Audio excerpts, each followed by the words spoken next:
the regular business meeting of the District 128 Board of Education to order. If I could ask everyone to please stand and recite the Pledge of Allegiance. To the flag of the United States of America, and to the republic for which it stands, one nation, under God, indivisible, with liberty and justice for all. All right, good evening, everybody. Roll call, please. Jim Batson. Jack Rudy. Here. Kevin Huber. Here. Scott Luce. Here. Aaron Lundstedt. Here. Ellen Mauer. Here. Matt Thurman. Here. Okay, so we know Jim Batson is not here for the record. Let's see. Our agenda, we have, we will open it up initially for public comment. Then we have some student recognition to do. A couple comments from me on the president's report. We'll have updates from our school representatives, and we will also transition to our new school representatives in this meeting. A number of updates on the superintendent's report. We'll approve the consent vote agenda, which was reviewed earlier this month. Have updates from program and personnel and finance, facilities and finance. There is nothing today for property. Carrie, anything on CEDAW? Yes, sir. Okay, brief CEDAW. IASB, nothing from Jim. And then we will convene a brief executive session tonight, or this evening, for two items. Employment of an employee and probable litigation. We have no plans for any action after that executive session tonight. Okay? All right, so let's open it up to public comment. I remind everybody that wants to speak, please state your name and address. I ask you to limit your comments to 3 minutes or less, and I ask you to limit those comments to any new items that have not been brought to this board's attention before, please. Tim Anderson, 821 Bartlett Terrace. Sounds okay? Tim, Yep. Tim, just move the mic towards, like, at an angle towards you a little bit. This way. That's better. Don't want to interrupt the camera angles, okay? All right. So let's deal with some new stuff rather than old stuff, because you're up to date on that. So we have a situation here where we're going to go right to the present report, Public Access Consular Response, Open Meetings Act, request for review. So you're actually going to respond to a request. I think that's great. It moves the point of, because in the past you've not responded. When the public speaks, you listen, but you don't want to respond. But tonight you're actually going to respond to a thing. Apparently, I've read it online. You've already published the letter from the Attorney General Lisa Madigan's office. That's online for the public to read. And you're going to discuss it tonight. So hopefully in the future, if there's anything that comes from our state's attorney, you'll read it and discuss it at this short form you have here. The thing I want to issue tonight is board policy. I've been reading a lot of your board policies, and I'm having trouble finding out what is the recourse, or how does the public deal with what they feel are violations of board policy. These are board policies, not administration policy. I believe, as I've spoken in the past, so I won't go over the issues, that there have been numerous violations of board policy. Well, what is the recourse? Policies without recourse just tend not to be policies. It's just printed. It means nothing. For the students, you have a student code. If the students violate the student code, and the parents even sign the student code, there is recourse. So what is the format if the public wishes to address violations of public policy? Also, I don't know, I think, but maybe the public could state tonight, or the board has, an administration, the board, the district has a compliance officer. Who is the compliance officer for the district? So that, I can't find it on your website. I have an idea, but it's not on your website. So who in fact is the compliance officer, that things can be directed to the compliance officer? And two, I would like to take a page from Frank Bernardi when he stood here many, many months ago and made a request, and he wanted it in writing. So Pat, I'm going to pick up with what Frank Bernardi did, and you finally did respond. I would like in writing from the board, and Pat, you speak for the board, what is the policy on reviewing violations or suspected violations of the board policy? What is the format? What is the recourse, etc.? So, paraphrasing Frank, is 30 days enough time for a written response on what the board policy is on dealing with board policy issues brought up by the public? I'll get you a response. A written response, I'll get you a written response. written response, so 30 days, 45 days, I'll get you a written response within 30 days. that's all I wanted to hear. Thank you very much. Any other comments? Okay. All right, moving along. Educational presentation.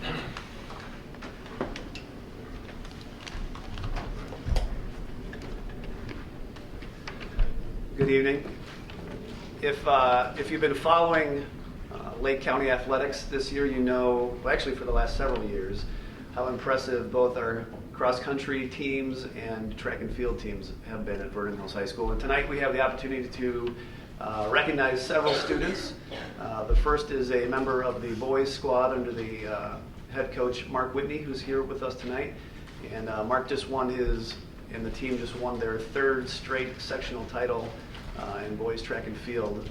And the student that he is going to recognize tonight is a part of that group, an excellent runner, but also achieves beyond that in the classroom. And so Mark is going to come up tonight and introduce him.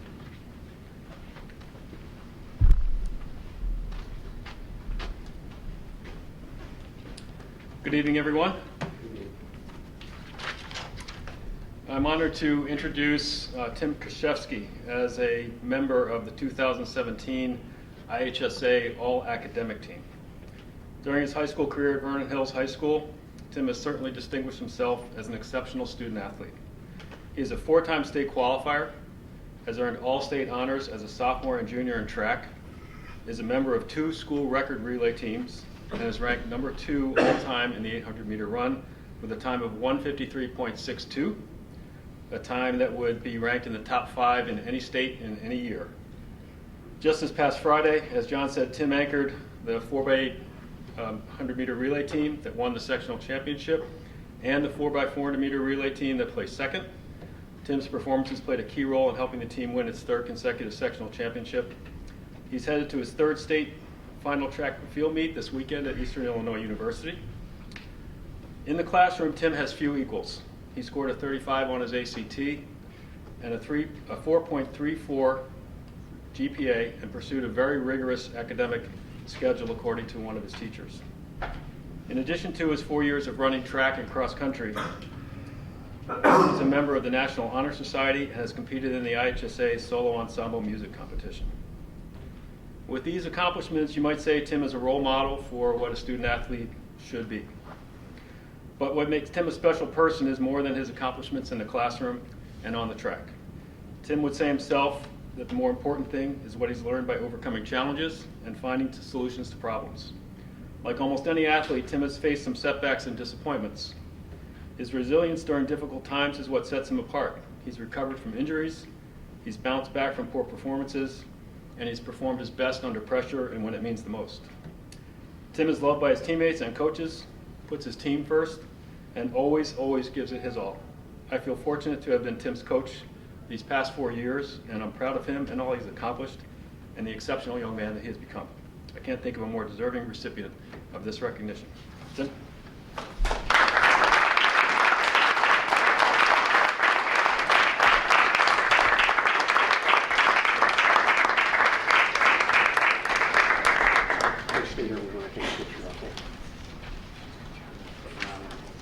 Yeah, put you right in the middle.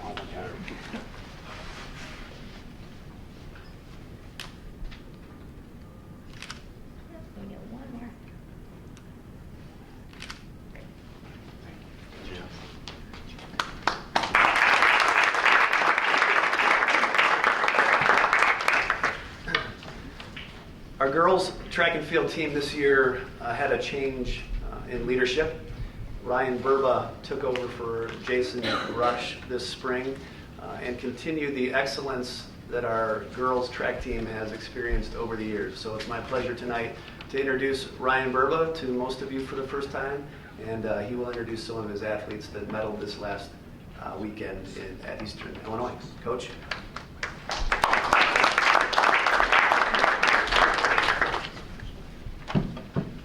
Good evening. So the girls competed at the IHSA state finals over the weekend. They ended up finishing 10th overall and only a few points away from the state trophy. The event started off first with the 4x800 meter relay. The girls came in ranked, I would say maybe 16th or 17th. They were nowhere near the top 10. Their seed time was 10:02 coming in, with the best time coming in at 9:35, 9:36. However, the girls came in and definitely did step things up. They were led specifically by Lauren Katz and Nicole Pinner, who returned from last year from their All-State performance in the 4x8 with the second place. They were also, so coming into that relay, which was led by Lauren Katz, she ran a split of 2:18, which put them in first place, which was followed by Vivian Chai and Ali Zasek, who's the first time running at the state championships. Nicole Pinner finished strong, running the last leg, and closing off with a 5th place finish, giving them all state honors. In addition, with the 100 and 300 hurdles, Jordan Bunny came in with a 2nd place finish in both of them, as well as setting 2 school records in the 100 hurdles as well as the 300 hurdles. It's been a pleasure coaching these girls, and the great thing is they're all coming back next year, and hopefully we can come on in and take that state trophy. All right, so can I have Nicole Pinner, Vivian Chai, Ali Zasek, and Jordan Bunny come on up.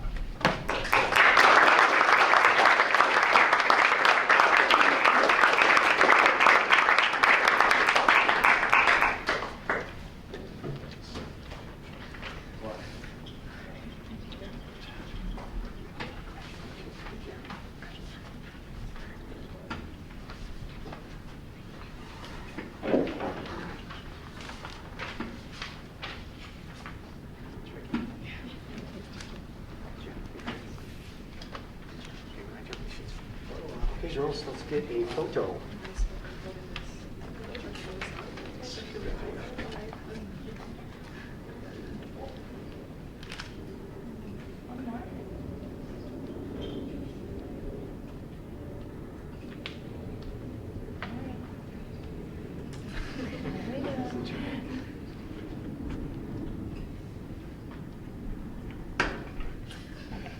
You got one. Anybody else? Good job, you guys. Good job, Coach.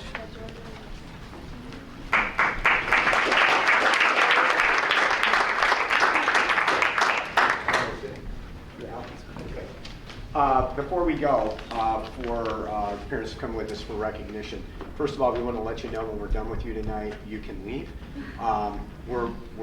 We would be happy to have you stay with us, but our feelings are not going to be hurt if you don't stay for the whole board meeting. More importantly than that, we know that you and extended family members have done a great job raising your kids. You've spent a lot of time with them over the years for them to get to this level and have success that they've had, both academically and obviously in athletics. So what we want to do is ask the parents and family members to stand, and then let's all give them a round of applause. Thank you for your support.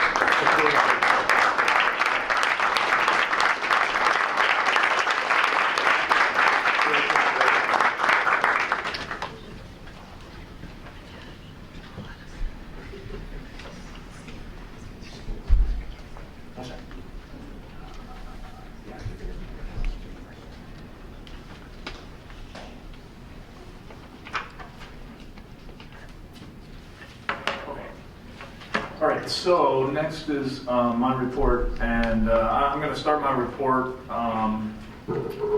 Mr. Anderson has already alluded to this, but I do want to close out one item. It is true, as a general matter of practice, we do not respond back and forth to resident feedback in this meeting, but I do feel in some cases, one, it's important to state the facts and make sure the facts are clear. And number two, because there were some allegations made in the previous meeting that were investigated by the Office of the Attorney General, I think it's important that we close out that issue as well. Okay, so I'm going to read, I'll call it essentially verbatim, leaving out some minor elements of legal text, the response that we did receive from the Office of the Attorney General dated May 11th.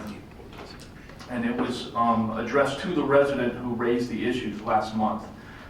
And in that letter it says, pursuant to section 3.5A of the Open Meetings Act, hereafter OMA, The Public Access Bureau has received your request for review alleging possible violations of OMA by the Board of Education of Community High School District 128.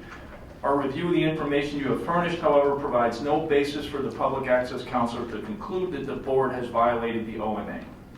Your request for review alleges that the board violated Section 2.02C of OMA by voting to approve 2 administrator contracts, one for associate superintendent and the other for assistant superintendent for finance, because neither of these contracts were listed as action items on the agenda for the April 24th, 2017 meeting. You provided this office with a copy of the board's April 24th, 2017 meeting agenda, which listed appointment of associate superintendent and appointment of assistant superintendent for finance under the superintendent's report, subsection. Section 2.02C of OMA provides that any agenda required under this section shall set forth the general subject matter of any resolution or ordinance that will be the subject of final action at the meeting. The Senate debate on House Bill number 4687, which is Public Act 97-827, effective January 1, 2013, added Section 2.02 of OMA, indicates that the General Assembly intended this provision to ensure that a meeting agenda provides sufficiently descriptive advance notice of matters upon which the public body anticipates taking final action. There was just no real requirement as to how specific public bodies needed to be to the public of what they are going to discuss that would be final action. And this just says that you have to have, and there's 3 stars, general notice, if you're going to have and take final action as to generally what's going to be discussed, so that people who follow their units of local government know that they're going to be acting upon. The Public Access Bureau has previously determined that the General Assembly's use of the term general subject matter signifies that a meeting agenda must set forth the main elements rather than the specific details of an item on which the public body intends to take final action. In support of your allegation that the agenda items, appointment of associate superintendent and appointment of assistant superintendent of finance, did not provide the public with sufficient notice that the board would approve contracts for those positions, you claim that other employment matters were listed for action on the board's April 24, 2017 agenda, but not the 2 contracts at issue here. However, the agenda did not divide the action items from the items on which the board did not contemplate taking final action, nor did it need to. OMA does not require an agenda to have a separate section for items that may be subject to final action.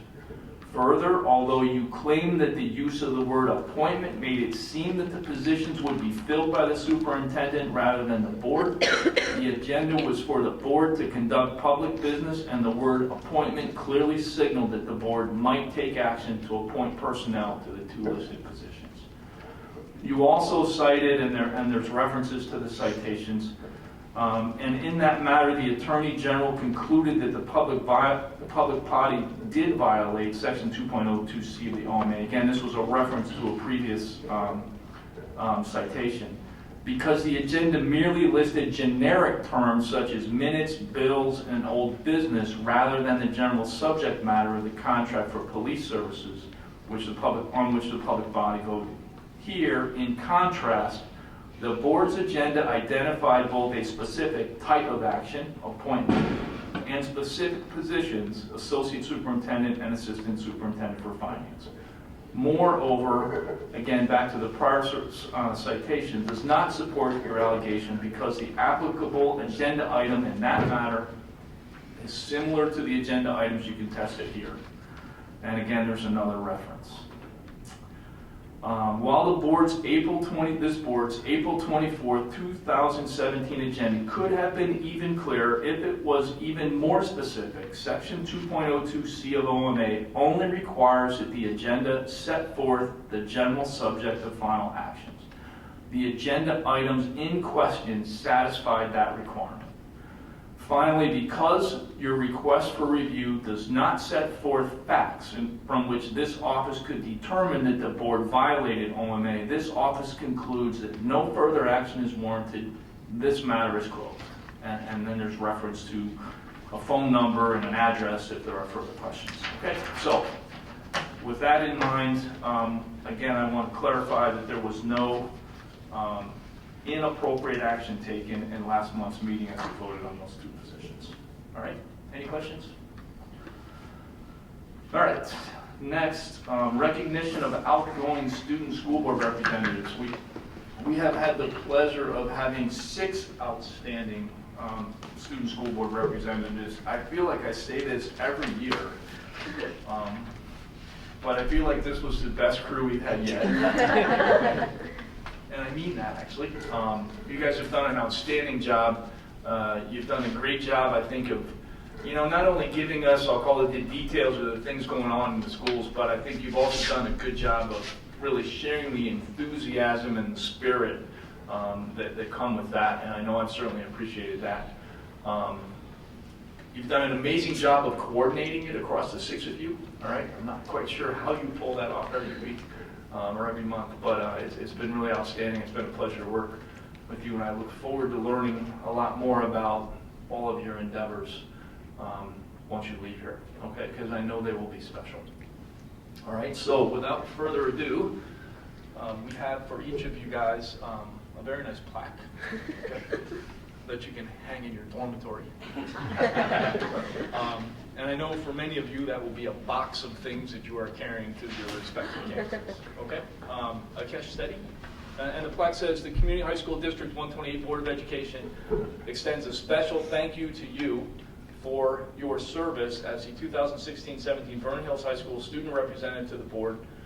In this case, his dedication on behalf of his fellow students has enhanced the communication and understanding of issues between students and board members in May 2017.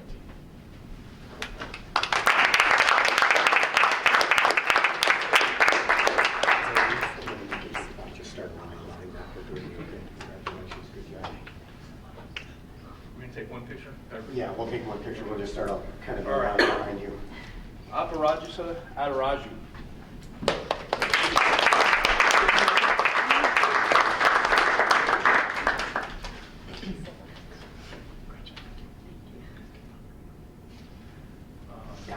All right, Ryan Gold.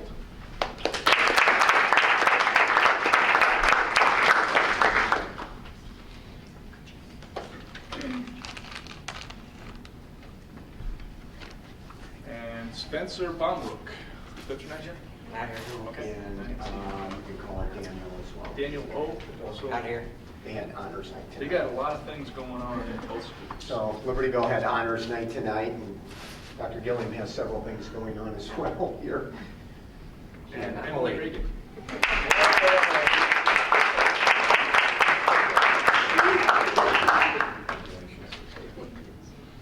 Okay, now we'll take a picture.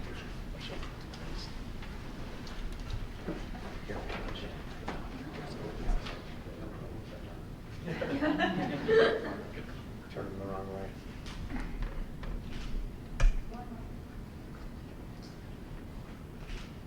Okay, stay right there. Parents, come on up. Come on up. Come on up. We're used to doing this. Come on up. Thank you. Yeah. Yep. Just go on.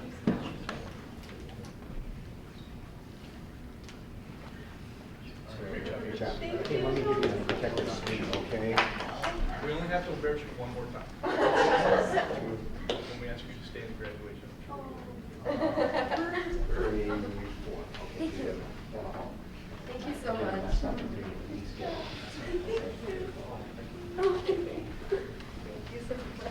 Okay. Thank you. Thank you. Thank you. All right.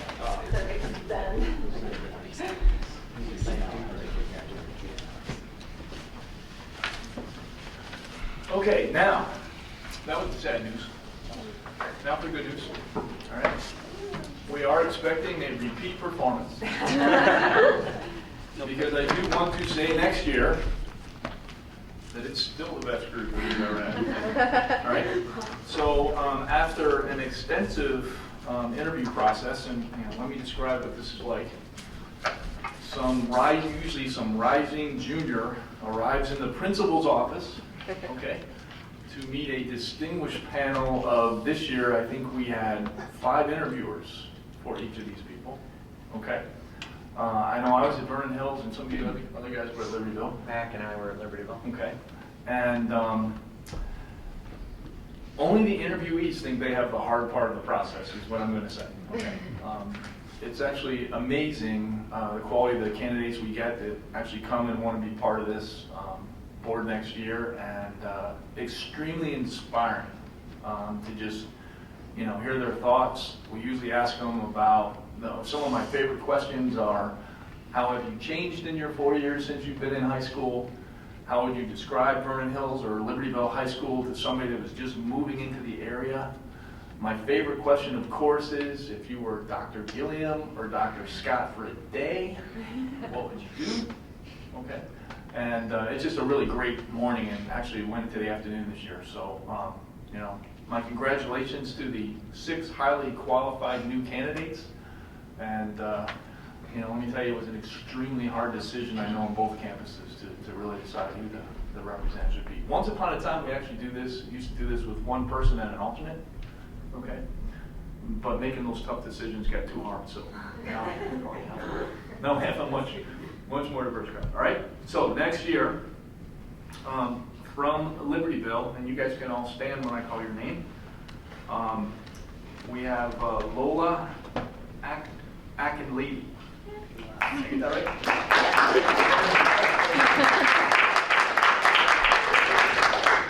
And Eleanor Daly. And Zachary Ford. And from VHHS, Hiba Ahmed. Kelsey Carrito. And Francis Ferrolo.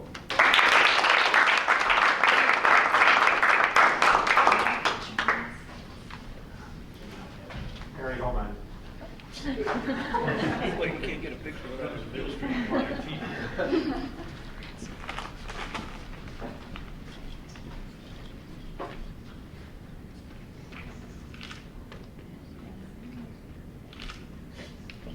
Thanks, guys.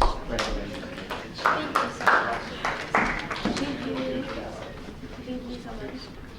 It was okay.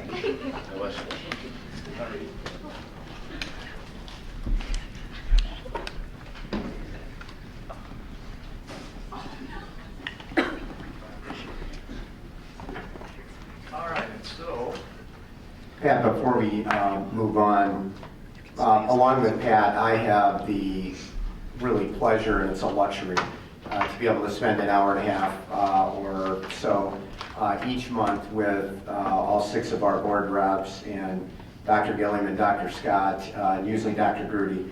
And we really enjoy that time together, and we really appreciate the seriousness of which you take your position, your networking with your colleagues at school, and really giving us an authentic kind of on-the-ground feel and responses to what we're all collectively working on in the district. So again, on behalf of all of us, we'll really miss you, and we know you're going to do great things next year, whether you're back or you're off to college. Okay, so thanks again, congratulations. all right. Now,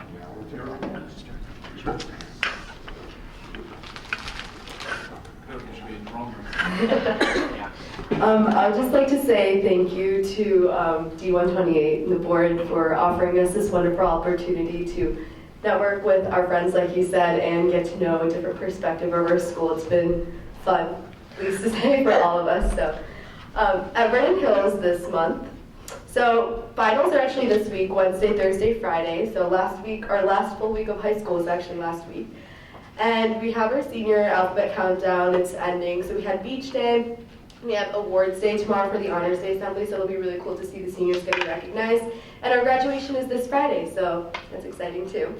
And then we also had pre-prom student activities. So on the Tuesday of that week, we had pledge signing to remain alcohol and drug free. And then on Wednesday, we had the carts come in with the drunk goggles, and then Thursday we had food trucks, and we also finished off the week with our prom at the Renaissance Hotel with the Night and Under the Stars theme. So that was a lot of fun for all of us. And also for the Physics Bowl, first year AP students who competed in Division I and second-year AP students who competed in Division II. Both did really well, with junior Albert Kong as our top scorer. First off, I'd like to second what Aparajita said about this really, really cool and unique opportunity that you've given to all of us. When I'm talking to kids that are from other schools who I've met through college visits and stuff like that, none of them have really been presented with this type of opportunity. And this is a real opportunity. We're up here with all of you guys talking about real events, discussing real policy and stuff like that. I think it's been a great experience learning from our time up here at the board. With that, the final sports report that I've offered all these meetings. So obviously, we've had great successes, starting with Tim Krzyzewski and the all academic team, and then also with our girls track team. Continuing on that great trend, our boys tennis team has had the greatest season that they've ever had of all of their time in Vernon Hills history, with an 18-6 record, a winning record. And with that, they actually won first place in the sectionals competition with 4 members, Harsha Namburi, Cole Gilliam, Matt Wynn, and Nikhil Mangtani, all qualifying to state and playing there this weekend. So it's really fantastic to see our tennis players going down to state, especially as a tennis player myself. I have a lot of bias towards this sport, so it's awesome to be part of the team. Boys track, after winning sectionals, they're sending a lot of, I think, 8 or 9 members to state. I think it's this weekend, so another great victory. Congrats to our bass fishing team for taking second place at the sectionals competition, and they're gonna compete for the state title at Lake Carlisle later, coming up soon. And lastly, Special Olympics, which we've been following all year. On Saturday, May 6th in Rockford, the District 128 combined Special Olympics soccer team took home a silver medal, and they beat a couple of really difficult teams that have been notorious for being a great Special Olympics team. So we can owe this a lot to the leadership of the Special Olympics teacher coordinators and the support from parents and the students themselves. All right. I would also like to, I guess, third at this point, the sentiment said by Akash and Aparajita. I would like to thank you all for this amazing opportunity. It's been really interesting and fun experience, and definitely something I will remember. So, math team competed in their state competition. Vernon Hills received 8th place in state with several small group and individual honors. On April 27th, the Vernon Hills hosted its Unity Fair, where students learned about diversity among ethnic groups and cultures within the building amongst our staff. And then students and staff, there were a bunch of interactive booths set up in our foyer during lunch period. So staff and students were free to go around and engage in all these different interactive activities while still learning about different cultures. And then in fine arts, 2 weekends ago, Orchesis had their show, which was always incredible. It's always really great crowds every year for our dance show. The spring play Under the Lamplight closed a couple weekends ago with really good crowds. Choir had a busy week last week with an a cappella concert on Tuesday and the choral cabaret concert on Thursday. The theme was the oldies, so everything was sung from the Beatles to, let's see, yikes.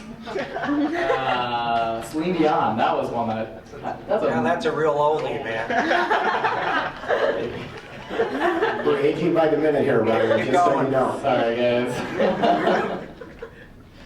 And at the same time as the a cappella concert, the art show was also being featured in our foyer. So there were a bunch of different booths and foyer displays set up. Sorry, that's getting loud. With different art displays, jewelry, drawings, paintings, photography, which is a really nice way for people to, as they're walking into the a cappella concert, they get to kind of look around and see all the different artwork. And if they were here for the art show, they came to see it for the a cappella concert and vice versa. So it was a really nice support of the fine arts at our school.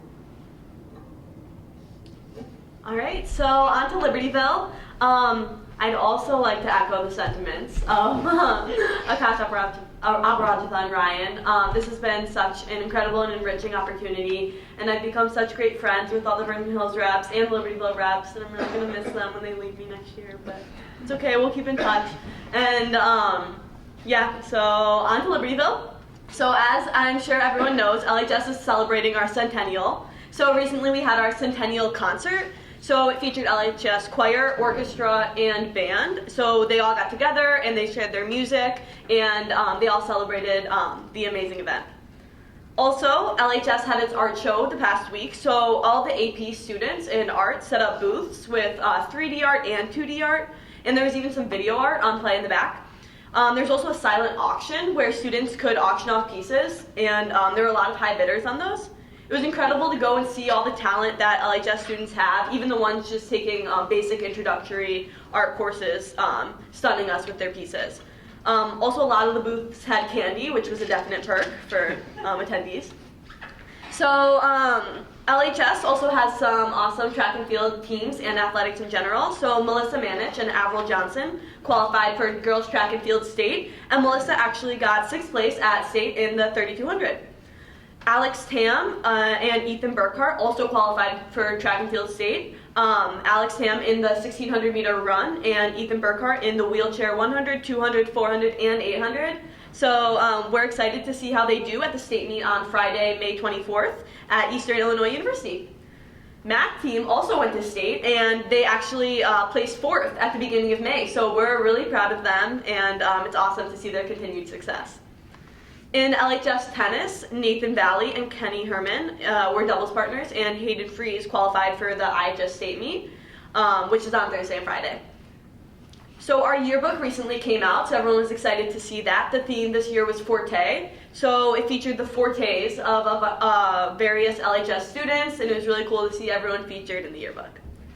One really exciting event happening with the LHS stage players is they got 3 IHS MTA nominations for In the Heights, the fall musical, which is an extremely prestigious theater award.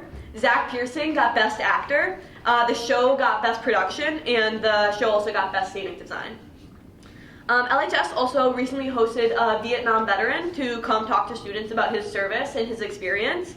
So his speech aligned really well with the history curriculum of many students at LHS, and it also aligned with the literature curriculum because many students are reading the things they carried, especially the juniors.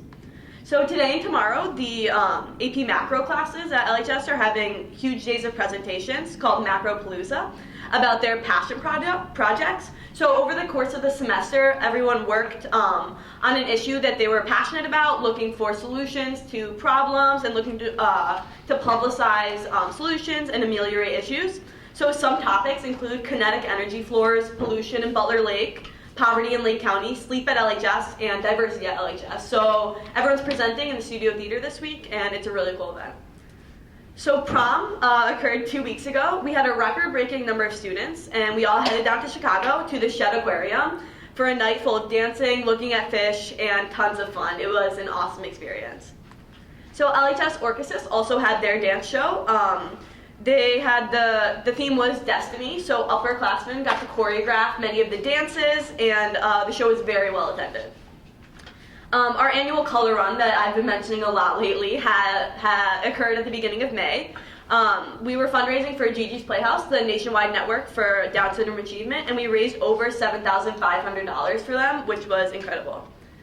So finally, our spring musical was the 25th annual Putnam County Spelling Bee, and Dr. Scott and our health and wellness coordinator, Dr. Nelson, got to be guest participants, and it was very well attended. They had 3 shows instead of 2 this year, which was really cool.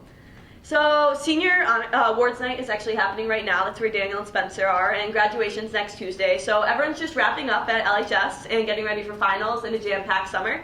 So lots of LHS students are going to attend summer school or have the opportunity to take part in lots of LHS sponsored trips over the summer, such as the French exchange. So we're really excited to see where the learning takes them over the summer. So yeah. Thank you very much. Great job. All right, superintendent's report. Okay, Pat, I guess that's me. So we want to continue with the good news. And I want to make one comment before we begin. Just a shout out to the fine arts across the spectrum at both of our high schools, and thank the community and the board for their continued support, because our fine arts are second to none in this district. In art, in theater and drama, and in band, orchestra, choir, virtually anything in the arts. Our directors and conductors and teachers do a phenomenal job with the young people, who also do a great job, but we couldn't do that without the support of our communities and our school boards. And in a time of shrinking resources across the state, in many school districts, they have either cut back or eliminated the fine arts, so we're really blessed here to have that option at both schools. And if you, to our community, if you've never had a chance to see our kids performing, please take advantage of that. It's some of the best entertainment you're going to find any place. Okay, so to continue with the good news, 21 VHHS students received the May Ellen Swick Cougar Class Act Award. Recipients were nominated for going above and beyond, for being compassionate and encouraging individuals, and for being exceptional representatives of Cougar values.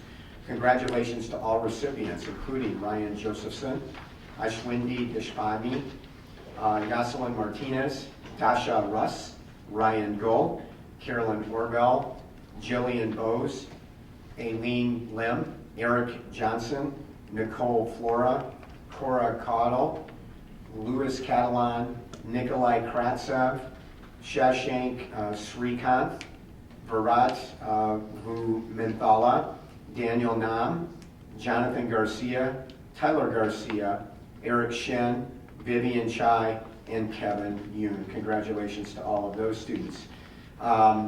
You may have mentioned this earlier, but there are a couple of additional things here. The Illinois High School Music Theater Awards, IHSMTA, recently announced its 2016-17 nominees. As a result, LHS Theater has much to celebrate its fall 2000 production of In the Heights.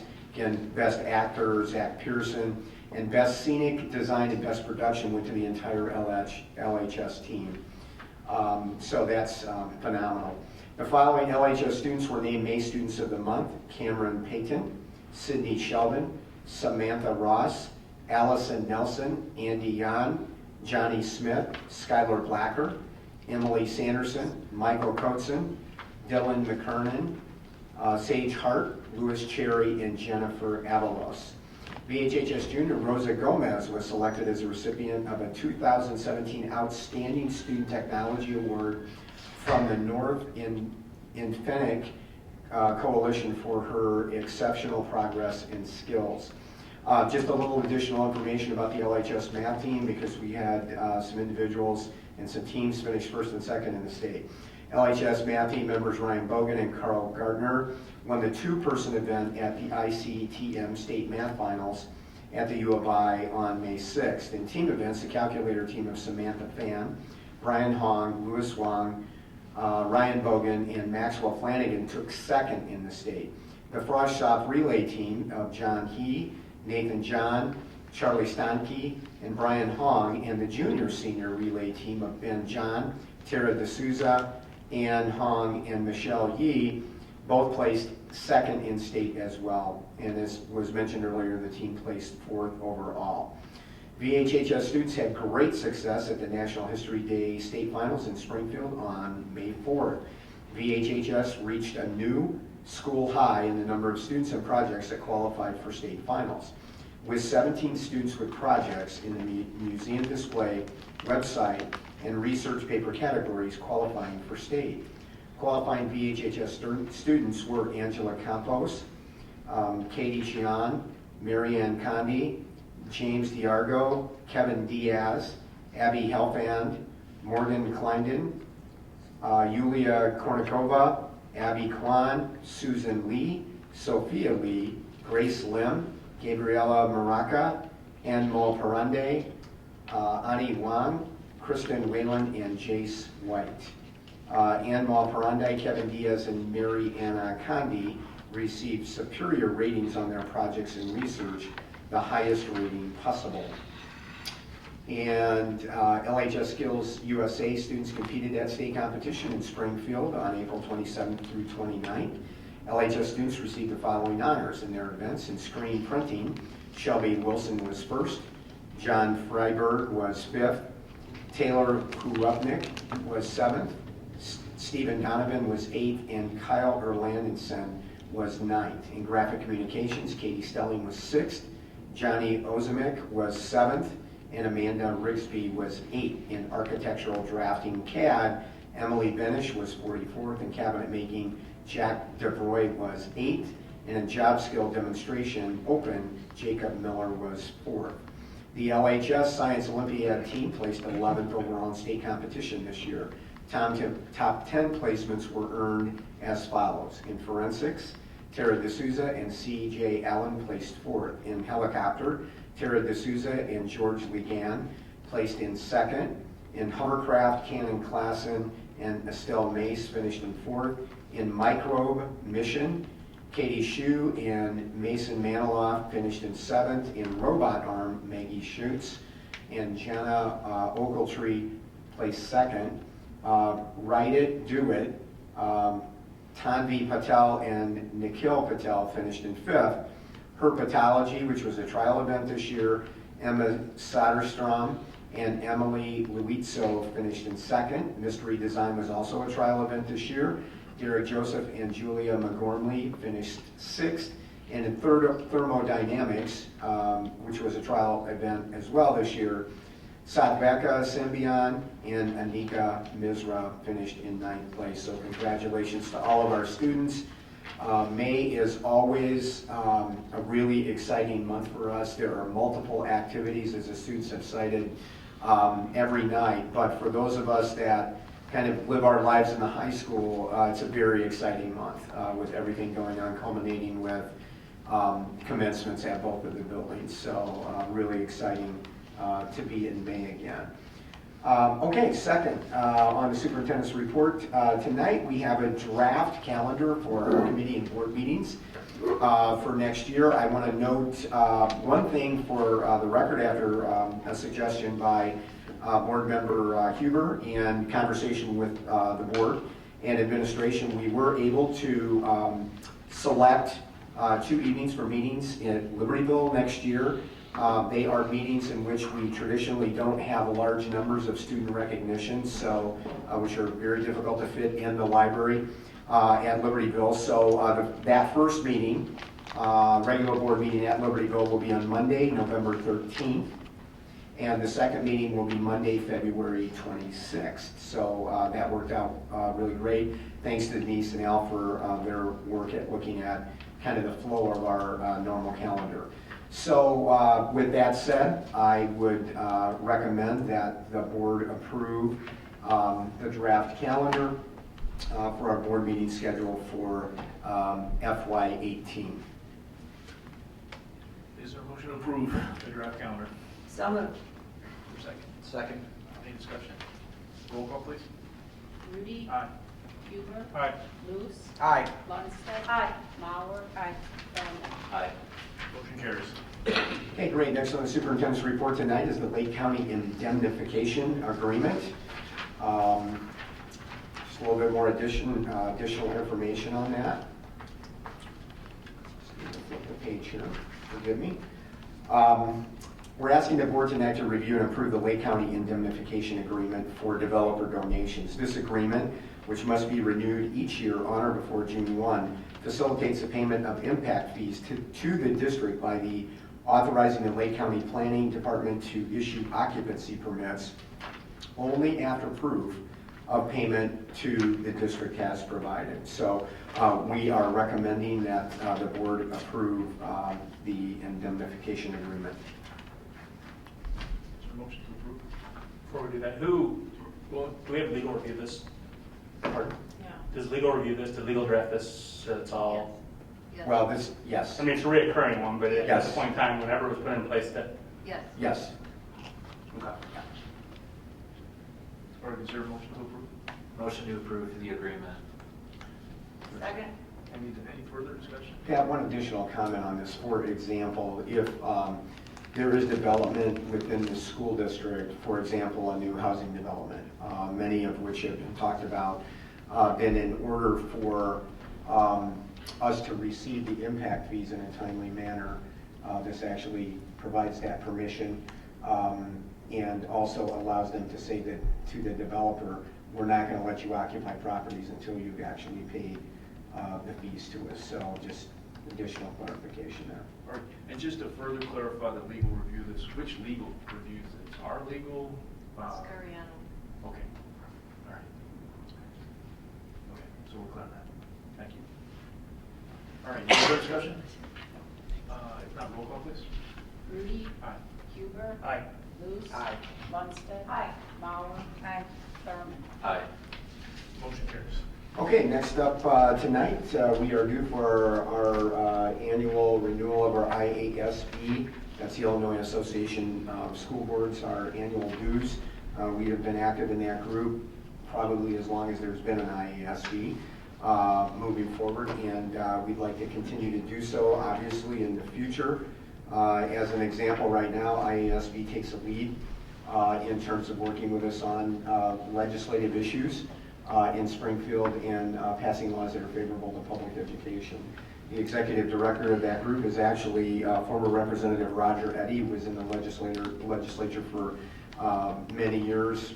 Roger is very well known by his colleagues and respected as a legislator that could work across the aisle to get things done. So we would recommend approval of renewal of our membership in IASB.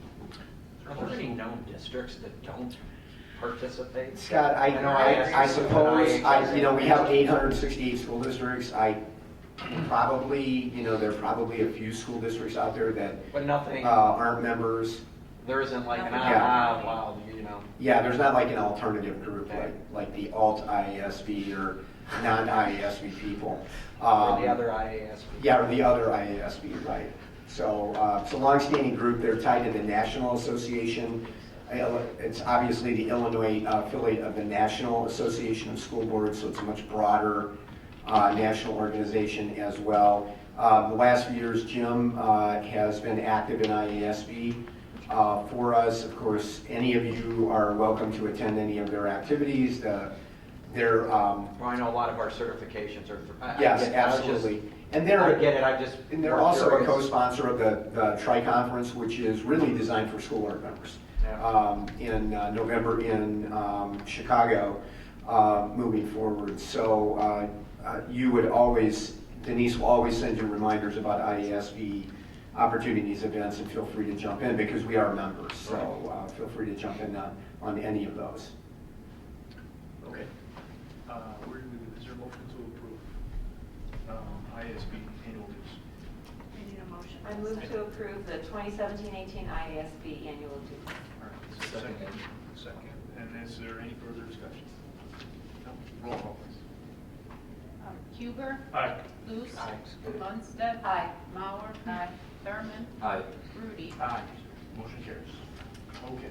Okay, we continue to move along at Brainerd Memorial, and since the last time we even had committee meetings, we've had a little progress. Mark has attended a couple of meetings, so I've asked Mark to give us an update on the memorial. So, Mark? Yes, on May 15th, we presented our design for the Brainerd Memorial to the Village Parents Review Committee, and it was well received. So our next step is Village Board approval. First approval will be on June 13th, and then final approval will be on June 27th. And Mark, where does that put us in with respect to the schedule to have it on track for the anniversary? Still get it done in time? We can still get it done in time. We'll have to go out to bid, so we're working on the bid specs presently. Okay. Do we need approval? I guess we do need approval before we can go out to the business. Yes, we Yeah. should. From the village. Right. Okay. Okay, and we do want to thank the village for helping us keep this project moving. They know this is a time-sensitive project, so I think Mark, you would concur, the village has worked very closely with us on this, and they've been helpful. They've been very helpful with us, helping us with the review and the whole process, so it's worked very well. We work very well together with them. And just as a general comment again, more so for the public that may be viewing this online, we historically have outstanding working relationships with both our villages, and that makes the work that we do, both for the villages and us, much easier. We see this as a collective whole moving forward, and we try and maximize the use of a single tax dollar in getting through processes that we need to work through, and that support goes both ways. Okay, any other questions on that? Nothing to vote on tonight, just information. Okay, 100th legislature. I've been updating the board here over the last couple of weeks in Springfield, but really here are the priorities as it relates to public school. One, we need a budget, an overall budget for the state, which would go well beyond public education. Two, school funding reform. At this point, there are two bills that are actively in play right now. Senate Bill 1 was a form of evidence-based funding that actually the Alliance developed. We have worked with legislators in the governor's office on for almost 3 years now, moving forward. But there are two versions of that bill. The Senate version's SB 1, Senate Bill 1, passed the Senate last week. And its companion in the House, almost exactly the same bill, is HB 2808. That's coming up for its third reading in committee. We believe that it will make it out of committee and it will make it to the floor. So the conversation right now is there are two or three issues related to Chicago Public Schools that they're still working on to be in a position that the Republicans may be able to support this at a broader level and the governor may sign the bill. The first is a large block grant that the Chicago Public Schools has gotten over a number of years that is provided to them that other districts outside of the city of Chicago do not get. A $215 million pension payment for the Chicago teachers pension system, which is due soon. This bill, the Democratic version of this bill would absorb those payments, if you will, or make the payments. And the third piece is to possibly fold the Chicago pension system into an existing state system like TRS, for example, moving forward. So there's still debate going on between the sides. I was texting a couple of legislators earlier today. They are still working on those issues because, again, whatever they pass out of the House and Senate has to be signed by the governor. He has to be able to live with that. So I think that conversation will continue. I will say this, that this is our best opportunity to change school funding formula and make it better in the state of Illinois. I've been working on this issue. They've been working on this issue for about 17 years, and there's little disagreement on the model, the evidence-based model. It's some of the things on the periphery that the Democrats include, the Republicans don't. The Republicans may want it, and the Democrats don't. Very typical politically, but we're very quickly coming to the end of the session on May 31st, as we know. And one of the last things is unfunded mandate relief. We have worked with our local legislators as well as other school districts across the state have with their legislators. And it appears that we finally have everyone's attention. So there is some effort to provide mandate relief. What it is and the process for that, I think is still very much open for negotiation. And again, they're having discussions on that right now. And to kind of end where I started, I don't think anybody has a real clue of whether we're actually going to have a budget or not by 11:59 and 59 seconds on May 31st. You know, it could all come together after many months of negotiation at some point, and maybe not. One of the other issues that we've reported on pretty regularly is a property tax, potential property tax freeze or a cap at 0%. And there's been quite a bit of conversation in the legislature, and I think it sounds like even with the governor's office, and trying to reach some accord about how long that freeze would be. And right now that could range anywhere from 2 years to permanently. What each side would support there would be up for additional discussion and question at the end of the day. So we'll see where that takes us. It is very clear, however, that if we get a budget agreement in the state, holistic budget, that a property tax freeze at some level, 0% will be a part of that agreement, because the governor has made very clear that he will not sign off on a budget that does not have a property tax freeze in it. So it's just, again, a matter of, do we have a budget? And if we do, what does that property tax freeze look like? Pension cost shifts, some of the other things that could be cost to local districts right now have been stripped out of the grand bargain, and they're dealing with bills separately down there. So I think the next, this week and half of next week are going to be pretty critical, and we'll see how far we get, but I think nobody knows for sure at this point. Any questions? Okay. So just one comment. Sure. So I did ask Prentice just one question because in all of his time in Springfield, I wondered what the response is. My question is, if there is a property tax freeze, how do our state legislators expect us to continue our operations? I mean, realistically, especially let's say it was a permanent property tax freeze, it doesn't seem realistic to me to imagine permanently our costs would be frozen. Okay, and so I believe they're fixing their problem because they're going to increase the state income tax, but they're just leaving us stuck with and they're creating our problem. Okay, I guess the response is something to the effect that we can always ask our taxpayers for more, and they can vote on it. But I don't find that to be an acceptable or a very practical situation. Is that the answer that is commonly given? Well, I think when I was in Springfield for the high school district organization a couple of weeks ago, we met with the governor and leaders. I think the governor's response was, well, that's not accurate. You do have the opportunity to go out to your local community and ask them to increase their taxes. So that was, that response. And I think, again, the number one political issue that all legislators deal with is, to no one's surprise here, is property taxes. So when they go back home to their home district, regardless of what party they're in and what part of the state they're in, they get killed over property taxes.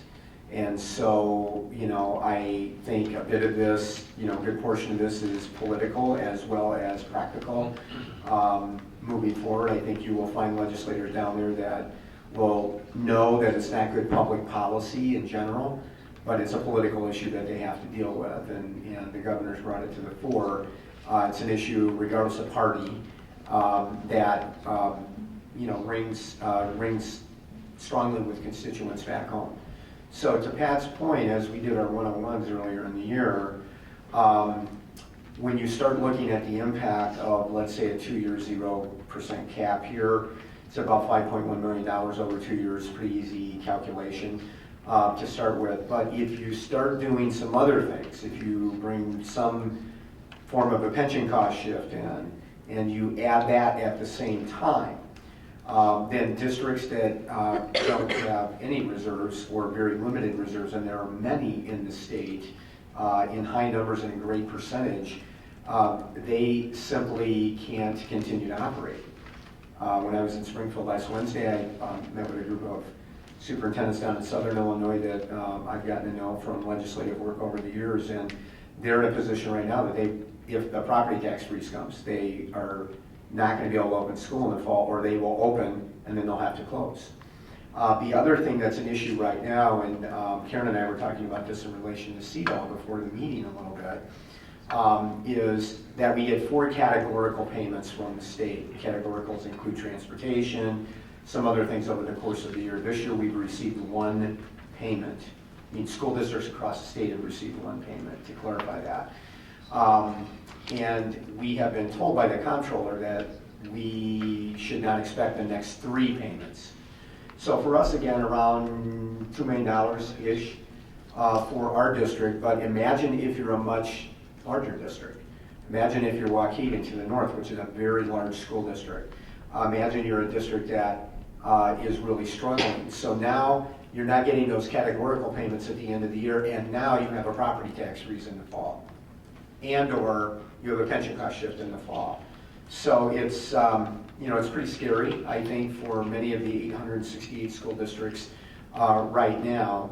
The good news is that everyone down there, the legislators, and I know the governor's office, they understand that. Everybody knows that that's going to be the effect. It's, what can they get passed, and what can they politically make happen, and what do they have to take care of in terms of doing that. And we may well not have a budget again this year, which would not, I think, my own opinion, I think would not bode well having a budget the following year with the governor's election and another election coming up in 2 years. So, and there's some of that conversation down there as well. So I think we're just going to have to see. There are lots of people of good faith on both sides of the aisle that are trying to bargain something and make it work. I think the governor has representatives that, you know, are involved in and around those discussions, obviously, because he has to be comfortable with whatever they do. So I think the next, you know, week and a half is going to be pretty pivotal on where we head as a state. How it relates to public education is going to be critical mass of kind of what the fall looks like moving forward. So a district like ours, or more districts in the metro Chicago area that may have reserves if they have to. You know, they dip into those reserves, but there are a number, again, and at a high percentage of districts that do not have the ability to do that throughout the state. So we'll see. Other questions, comments? Okay. All right. I want to take one additional minute. We've been running through. Stuart, do you think you can pick me up? Okay. Okay, without using the mic. We've been running through for the last few months, and we had such a large crowd and so much student recognition last month that we skipped a month. But we've been talking a little bit over the last few months, taking some pieces on what we call, for lack of a better term, the District 128 Renaissance. And that is our, you know, continued growth in the school district, phenomenal student achievement numbers that the staff and the kids and the parents in the district has experienced. And so very quickly tonight, what we want to do is take another piece of that. Of course, we talked about our mission, vision, expectations, focus, and tonight we want to talk a little bit about people as part of that process. We've run through these slides before. You know, we've over-communicated. Mary and I will work at the end of the year. We kind of do a summary wrap-up of the year in June for the community. But again, our student achievement in ACT and AP and other measures is at the heart and soul of what we do. And we've had phenomenal growth in both measures moving forward in ACT and AP in growth. And as you know, we're going to make the shift to SAT starting this year with students taking the test. So we covered that data before, so I'm just going to run through that. So tonight, I want to take a few minutes and just talk about people, because what we've done in the area of people in the district, really going back to when Dave Clough first came to the district, he really started pushing us down this track, is that we are only as good as the people we have in the organization, just like those of you that are out in the workplace. So we have to have very well-educated, well-trained, dedicated people to do good work with our kids. That includes the leadership of the district and the two buildings, and it also includes the teachers and our support staff who work directly in the academic arena every day with our teachers. So we have placed the highest priority on the recruiting, hiring, professional development, and then retention decision process with our employees.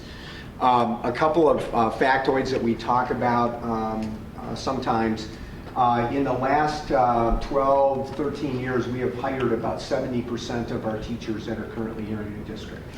Okay, with the hires of Dan Stanley and Brian Kelly, and then earlier Tom Colentus, we have hired 17 administrators in the last 5 years. And of course, we had planned for the teachers, and we had planned to hire those administrators. So we've kind of gone through a transition in the district with teachers, and we are going through a transition in the district with leaders. But here's what's important about those decisions.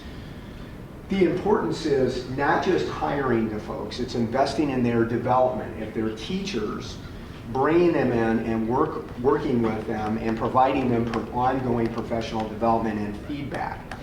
And then when they go through the process and we come to retention decisions for non-tenured teachers going through the process, that we place a very high priority on that. And the importance of that is this. As we know, under a tenure system, once a teacher is granted tenure, okay, short of something very, very significant and often criminal, we are making a lifetime agreement with those teachers. So we have developed a framework, over a period of time here, where we essentially use two triangles to make those decisions. And the first triangle would be between the department supervisor, the assistant principal for curriculum and instruction, and the principal. And what we're looking for in the first year is a teacher that is beginning to show signs of excellence. What we're looking for in the second year is continued growth and commitment, that drive, that ongoing work to become better at their craft. And in the third year, okay, we're looking for that at a larger level, because here in the third year we're making those decisions. In Illinois, you get tenure with your fifth contract. So we do not bring people into the fourth year that we are not convinced that we've seen signs that they're going to be excellent teachers. Now what that means is the principals have to have some challenging discussions with staff members at some point, and we're up front, and then of course we want to support the people that we brought into the district. But once we do triangle one, and the second triangle will be the principal, Al, and myself, in terms of looking at those decisions. So before we bring somebody to you to bring them back to year 4 or to place them, put them on a 5th-year contract, we've gone through a number of processes over a period of time. We believe that that makes a difference in the quality of staff we have. And I don't think it's any surprise with some of the data that we're putting forward that the quality of our teaching staff continues to get better and better and better. The same is true on the leadership end. As you know, whether you follow athletics or the fine arts, you can have a lot of talented people in an orchestra or in a dramatic play. You can have a lot of great athletes on a team. If you do not have a high-quality leader that is able to effectively develop relationships, work to create a vision, work to develop goals, work to push people, and also recognize people when they're doing well, you're not going to be as successful, even if you have a lot of talent. So as we've gone through the hiring process and the last 3 or 4 months with Tom and Bryant and Dan is another good example of that. We take that very seriously, and we're not going to settle for leaders here who are not leaders that we believe are going to be outstanding, because at the end of the day, we have to have outstanding leaders working with our outstanding teachers. So the importance of people is everything at the end of the day, because we can set all of the rest of this up, and if we don't have high quality people working with our young people in the buildings, and certainly the folks working at district level with the buildings and the board, to get there, we're not going to be as successful. And for us, that's always measured by our students growing, okay, and are we demonstrating increased student achievement over the balance of time. So the last thing I want to comment on this, it goes beyond our administrators and our teachers to our support staff in our buildings as well, because we believe culturally here that everybody in the organization makes a difference of whether our kids are successful ultimately. So our buildings and ground staff, if they're taking care of the building well and the students have a favorable learning environment that they feel good about when they come in, that makes a difference. If the kids are going through the cafeteria line and they're greeted warmly by a staff member, it creates an effect that we care about kids. And that's the anchor, and it's really, part and parcel of what we do. And we can't say that on a bumper sticker. We have to demonstrate that through people. So the quality of people, again, is really the foundation of what we do. And that is a large reason that we continue to take some pretty dramatic steps forward in the area of student growth and student achievement. So in the next couple of months, we've got a couple of other pieces. We'll talk about some of the data that we look at, and we'll come back and touch on innovation again, and working to continue to keep us on the leading edge so our kids are well prepared when they come out of high school. So with that said, we appreciate the board support. We appreciate the community support, to bring good people in here. over a period of time, and it does make a difference as a result. So. Chris, just one quick Yes. question. So on the tenure thing, because if we 70% of our teachers, that's almost 140, 150 teachers probably in the last 13 years. Yeah. What percent of them actually go on and get tenure, roughly? Oh gosh. I don't even honestly know in my mind whether a higher or lower number is better. It's a high number. Is it? Yeah. Okay. Okay. So I would say it's actually rare, Pat, particularly over the last few years, that we don't have somebody that moves on to tenure. And that's Okay, part for of the new guys. I know we have released some. I want to Right, make it clear. yeah, yep. We've released Yep. some of the new ones, and we've also, even though it's hard, we don't hesitate to take Right. action. Even if That's very true. And some of that linkage is, I guess, some validation of our hiring process and who we're bringing in. But if we're not seeing what we need to see, to your point, we will have those hard discussions. Principals will have those hard discussions, and we will not recommend, folks forward. And we've all worked in other districts, and it's important that you make those decisions, because if we place somebody on tenure and they're average, okay, statistically they're not going to get better. Okay, they're not going to wake up one day and say, okay, now I'm a high performer 15 years later. That just doesn't happen.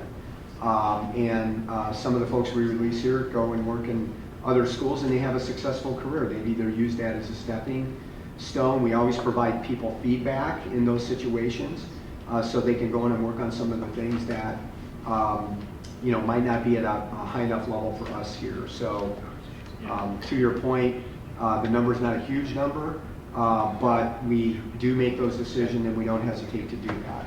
It kind of reminds me of one of the best business books I ever read. It's actually called First Break All the Rules. And it's Marcus Buckingham's book, I think. He does some really great work. But the fundamental premise of that book is that most managers actually make the mistake. They spend most of their time trying to develop their underperformers. And when you do that, they're almost always still underperformers. Okay? And if we shifted our focus and really tried to make our best people better, the return back to the organization is generally a lot higher than if you try to turn around. Well, I would agree with that. I think part of our operating philosophy is that if we've got great teachers, we have to surround them with other great teachers, right? If our greyhounds, so to speak, are going to continue to lead, then we have to surround them, with other greyhounds or future greyhounds that are going to be there, and that creates a really kind of esprit de corps. Where that focus is all about helping kids be more successful, because you're surrounded by people who also believe that, will do what it takes to do that. So anyway, any other questions or comments on that? So we just think it's important to talk a little bit about, this is important. I had this conversation with an individual, and Libertyville High School, before we had Vernon Hills High School, was always a great high school. Okay, it was a great high school. And Vernon Hills opened, and now we've got two great high schools. What we're really talking about is that Jim Collins concept of good to great, or in our case, great to elite, if you will, moving forward. And you don't get there by chance. You get there by design. And every one of these pieces is important in that design for us to continue to move forward and continue to help kids be more successful at the end of the day. So I use this analogy. The kids in our two communities just didn't wake up 4 years ago and they were smarter than they were 4 years before that. Okay, our demographics have not changed substantially in our two main communities, in our surrounding communities. And as you know, historically we've had a high concentration of students at the top end. So statistically, the only way you can move the numbers the way we've moved the numbers is that you have to bring the bottom up. So if you have somebody that's performing here, you have to bring them to the low middle, and the low middle to the middle middle, the middle middle to the high middle, and the high middle to the low high. And that's the way it works. And so what these numbers are reflective of, they're great, right, to talk about. What the numbers really reflect is that more of our kids are being more successful moving forward, because that's the way you have to move the needle on a national test like the ACT or ACT and then also in advanced placement. And I think the thing we're most proud in advanced placement is that we have opened the door to all students to really access and encourage students with support to access advanced placement classes. And so by more than doubling the number of students taking advanced placement classes, back in the day, the operating thought would have been, well, you've allowed a lot more students in, or traditionally in art and AP, so your pass rate at 3 or 4 or 5 is going to go down. Our data demonstrates exactly the opposite, that we've more than doubled our numbers, and we've opened the door for students to take advanced placement here that weren't able to take advanced placement 15 years ago in the district.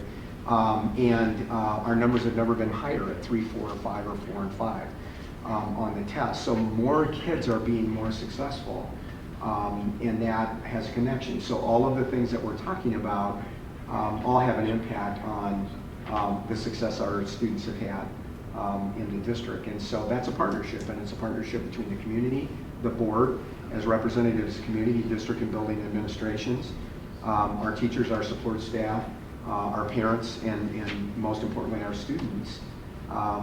And when we line all of that up, and we have a focus, and we talked about that the first week, several months ago when we started talking about this, and we can line on that focus, there is no limit to what we can do with our kids in the school district in terms of serving them. So it's very, very exciting. So again, thanks and congratulations to everyone, because this is a community story here. It's a great community story. Okay? All right, let's see. I think it's still me. Okay, FOIA requests. Okay, we had 5 FOIA requests this month. First of all, from Gabriella Laricella, who's from Deerfield Beach, Florida. Requested electronic record of purchase orders dated 10/12/10/16 to current, including PO number, PO date, line item details, line item quantity, line item price, vendor ID, name, address, contact person, and email address. And answering this question, when is the beginning of the fiscal year? Yasmin Dada and Rose DeSico followed up on that. We responded to that request on 5/9/17. The time spent on that request was approximately 1 hour. The next FOIA was on 4/24/17, and it was from Dr. Douglas Jones. A copy of Daniel Stanley's contract, once approved by the board. Denise followed up on that, and we responded on 4/24/17. On 4/25/17, Anna Dre requested a recent job listing in our job description for District 128 Associate Superintendent. Al and Denise responded to that on 5/2/17, and that was approximately a quarter an hour. Next FOIA was on 4/25/17, and that was from Lane Hessler. All documents relating to search for and hiring of the Associate Superintendent for District 128, the contract with Brian Kelly, and all drafts thereof. All documents relating to Board of Education review of candidates for the Associate Superintendent position. Al Fleming and Denise followed up on that, and we responded on 5/2/17, approximate time 1 hour. And last, on 5/8/17, James Bachman, who is the IRTA Executive Director, asked FOIA the names and district email addresses of retiring Illinois educators for the current school year. By the way, our IRTA is the Illinois Retired Teachers Association. Complete list of email addresses for all district and organizational employees. Terry Brown, our personnel specialist, responded to that on 5/15, and that was approximately a quarter of an hour. Okay, and the last, next to last thing on the superintendent's report is that we want to acknowledge a donation. We want to thank Ms. Wendy Allen in Libertyville. She donated a full-size violin, 2 bows, and a violin case to the Fine and Performing Arts Department at Vernon Hills High School in May of 2017. We, of course, appreciate that, and we'll put those violins to good use, obviously. Okay, and then last thing quickly under other tonight on my report, and then we can move on. As the old adage goes, the good news is that LHS pool construction will start in the fall. The bad news is LHS pool construction will start in the fall. Okay, that's already affected one thing, and it's going to affect something else when school starts. So for the next couple of years, it's going to be challenging at Libertyville High School.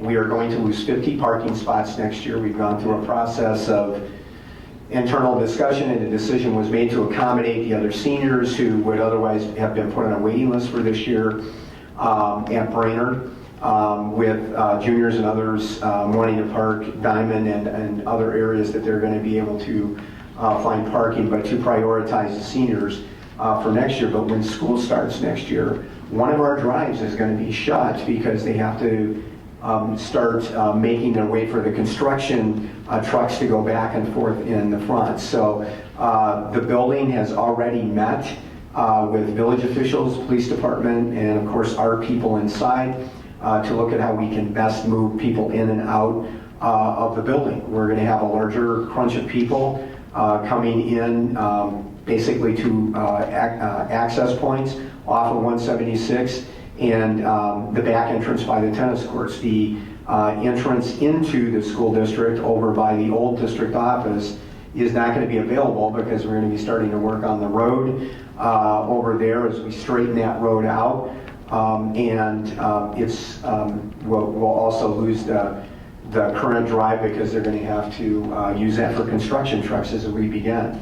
So we'll be doing a lot of communication that will start here pretty quickly with parents who are encouraging them to drop off early. The building will be open earlier next year and avoid the rush toward the end of the day. So the folks, and I know I dropped my daughters out there for 3 years, so I know how the traffic flow goes and when it gets really tight. The folks that waited until 7:10, 7:15 to drop their kids off, that's not going to work next year for 7:30 classes. There would just be too many cars in that lot, so we want to encourage people to go ahead and drop off earlier.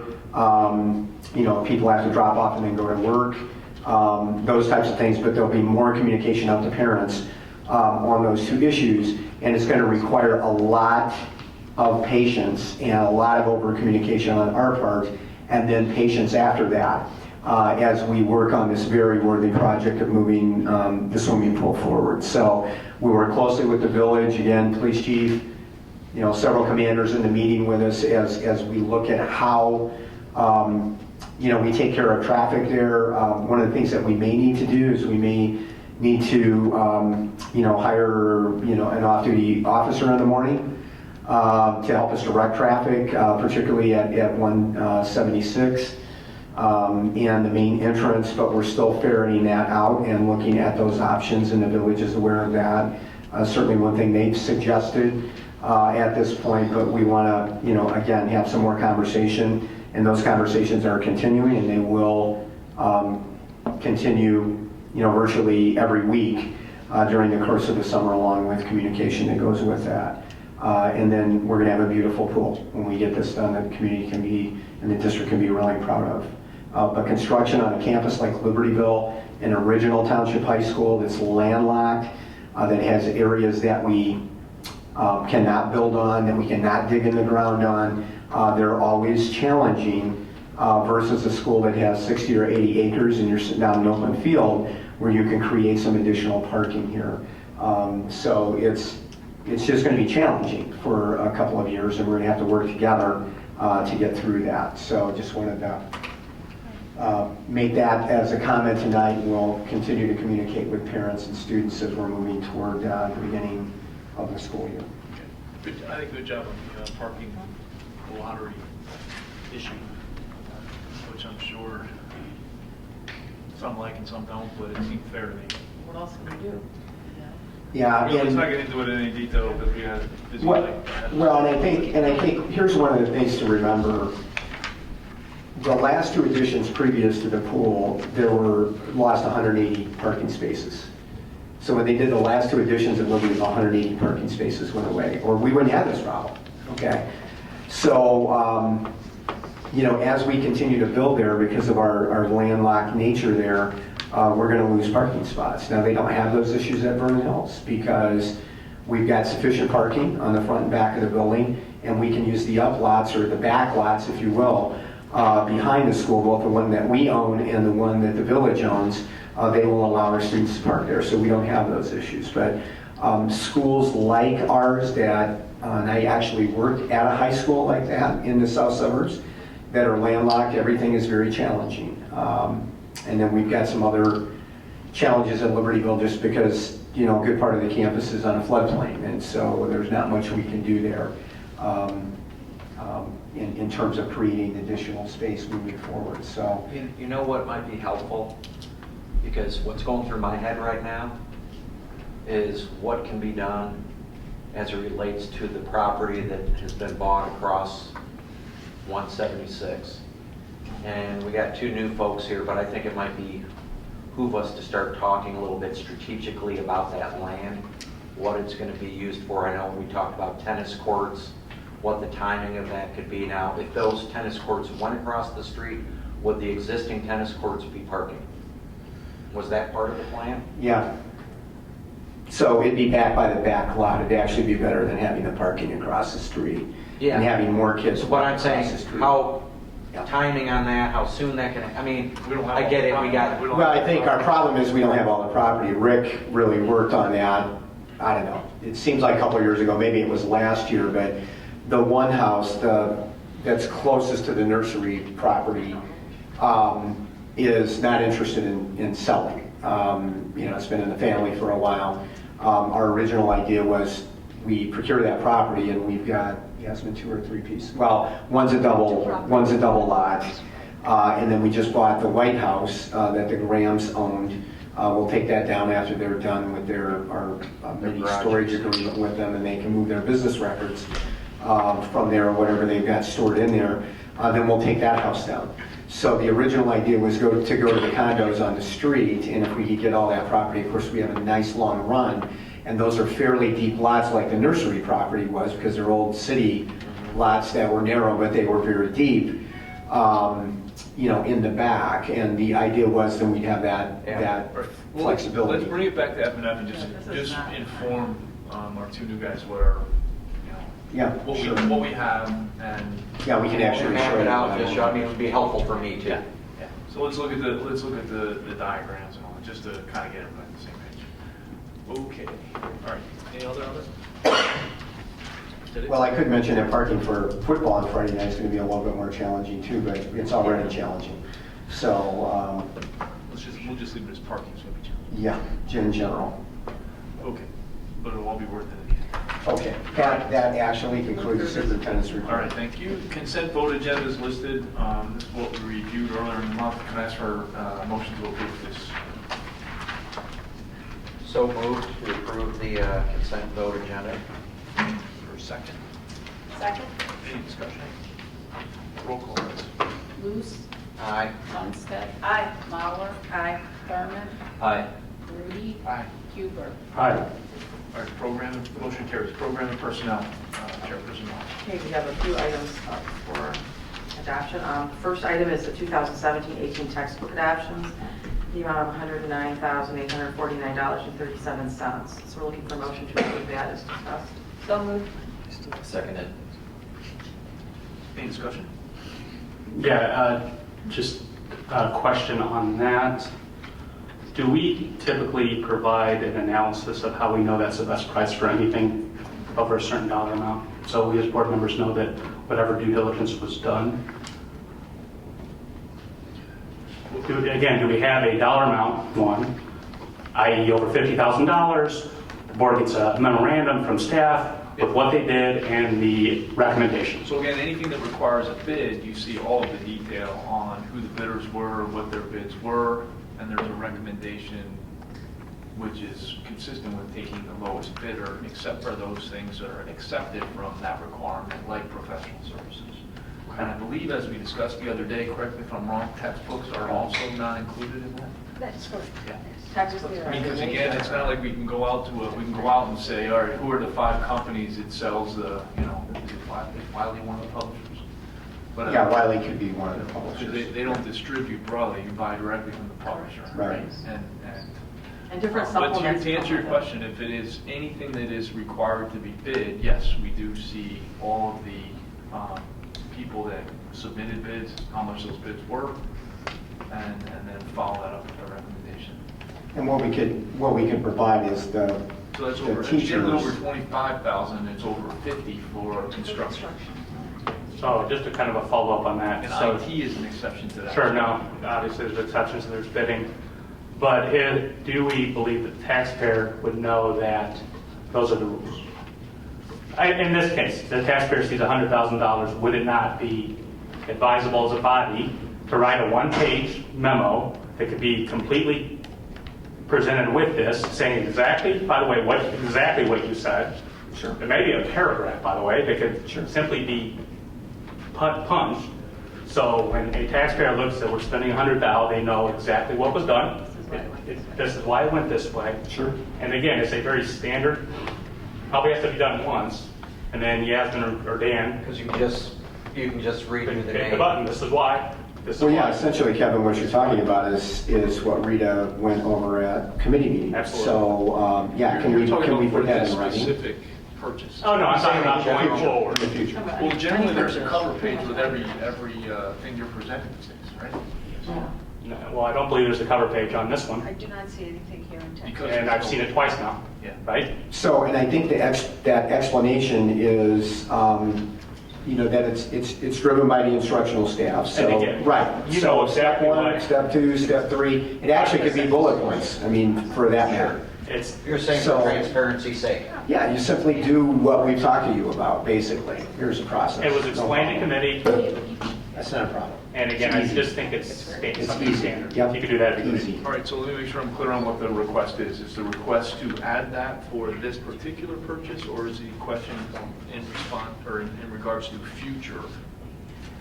I think that absolutely going forward, and also for a set amount. Again, 100,000 seems to me to warrant it. Does 10? Again, the vast majority of the time, we're going to deal with this. So, let's Are do we it. crafting policy here? Kevin, this Because was in the I'm not packet. comfortable with that. Yeah, so again, and I believe that's what we saw at the committee meeting as well. Yeah, just that It review. did not tell me how. All right, do me a favor, let's bring this back to F and I F think so we we're need to clear have on a the discussion because it details. sounds like we're creating policy here and I don't think that's what we mean.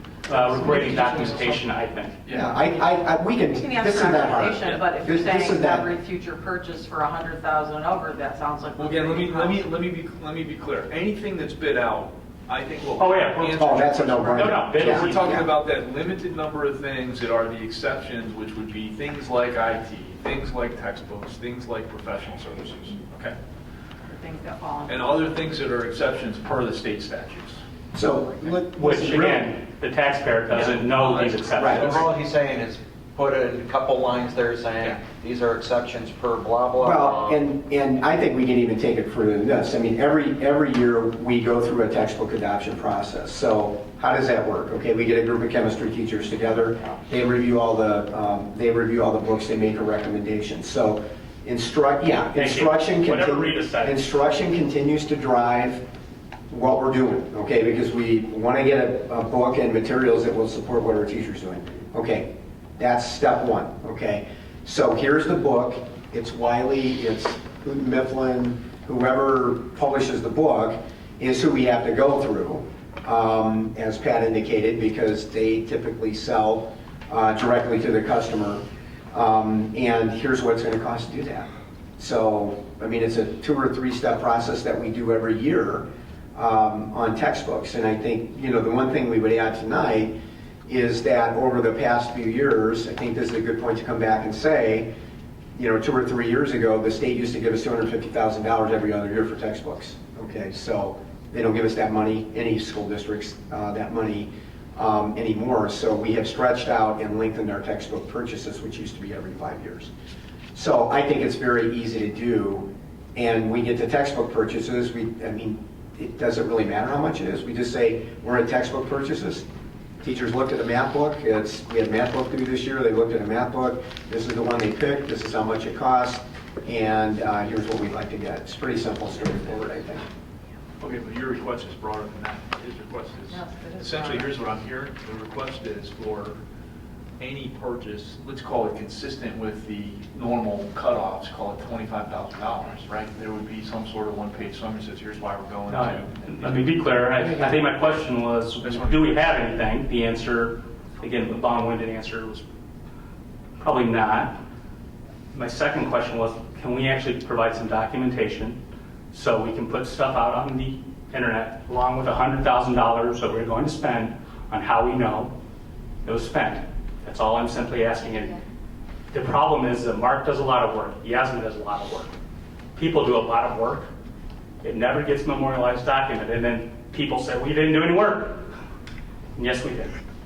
And Rita, Rita did a thorough explanation the other night. We challenged her at the committee meeting. Very excellent answers.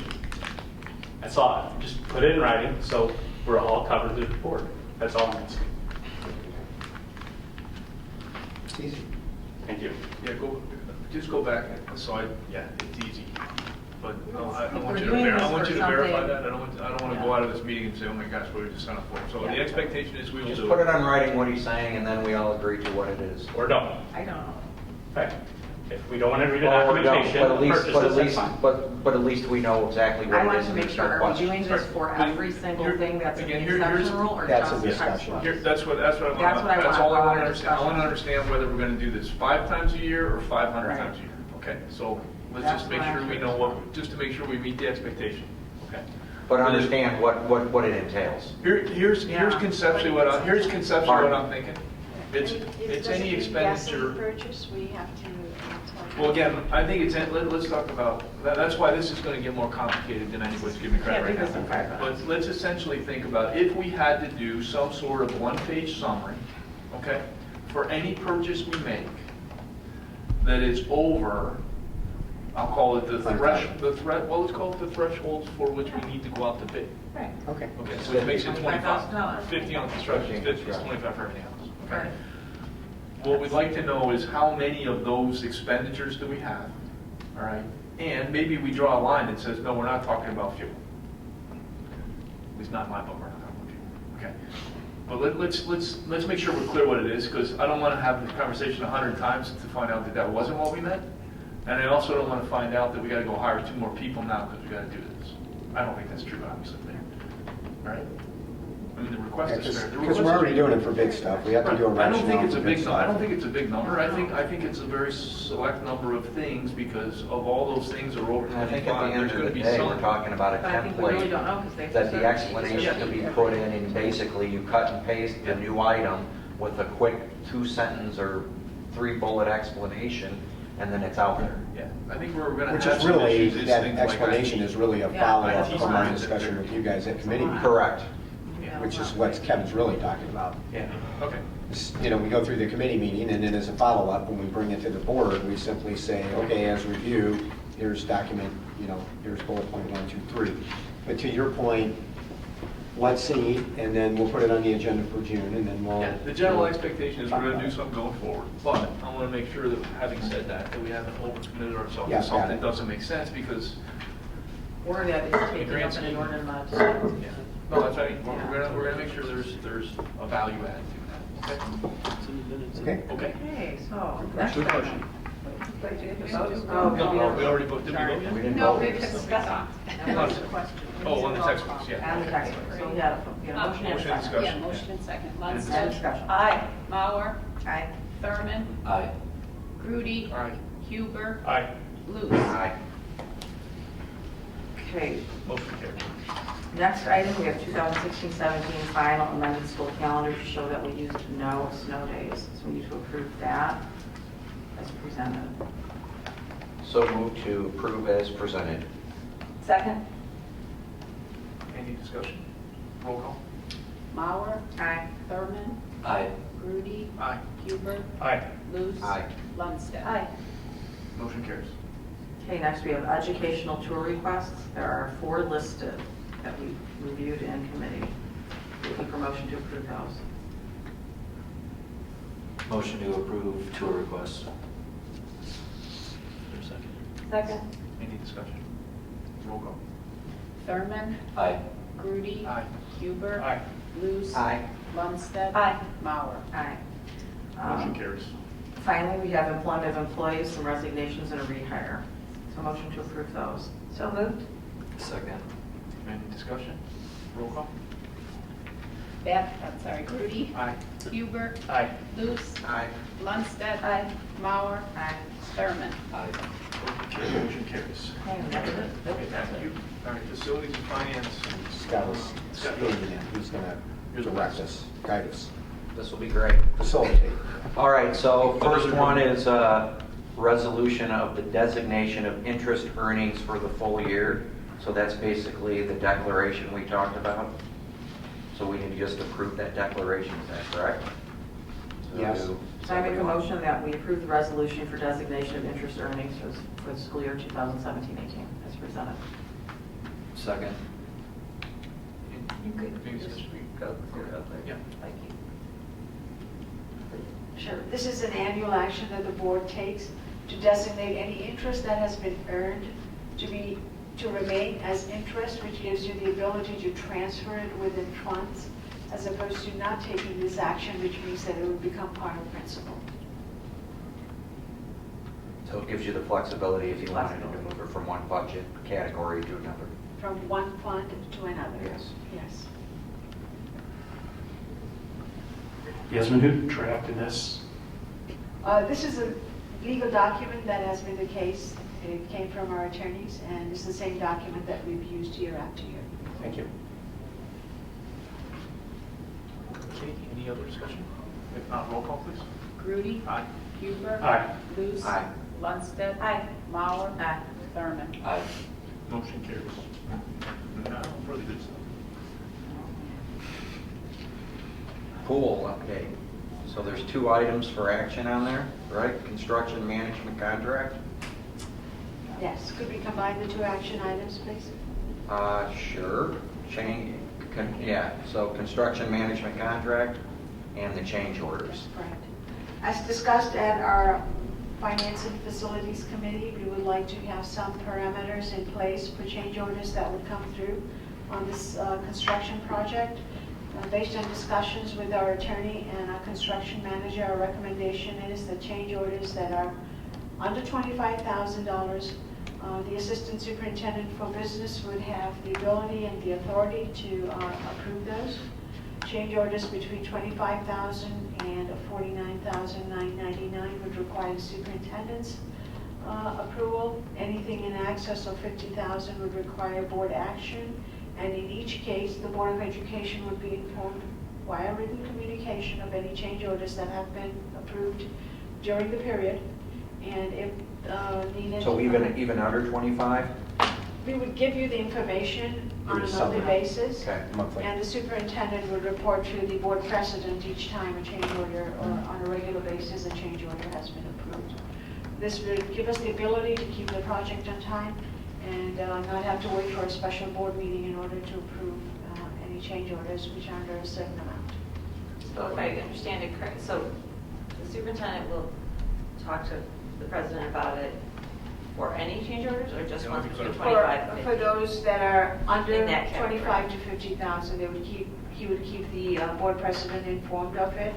But at our regular board meetings and committee meetings, we'd give you a list of all the change orders that have been The approved. ones that... Each $5. But each the ones category. that you approve, they'll know about. Right, or Yes. they approved.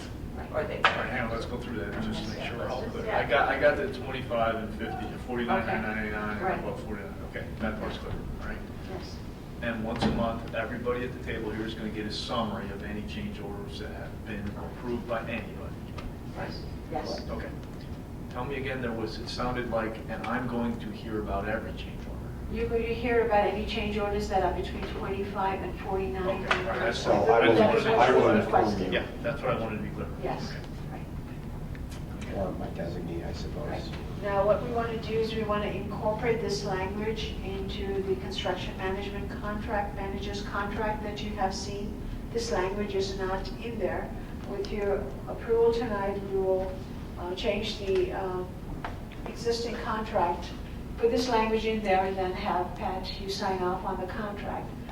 So right now, although the construction manager's contract can be approved, it is still incomplete without this particular specification in there. So are you asking for a motion to combine the two items into one contract? Yes, please.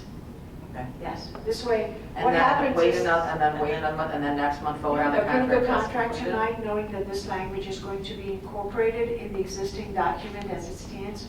And then all that would require would just be a signature from Pat as soon as the contract is approved already. Council, agree with that? Yeah, I've talked to Mr.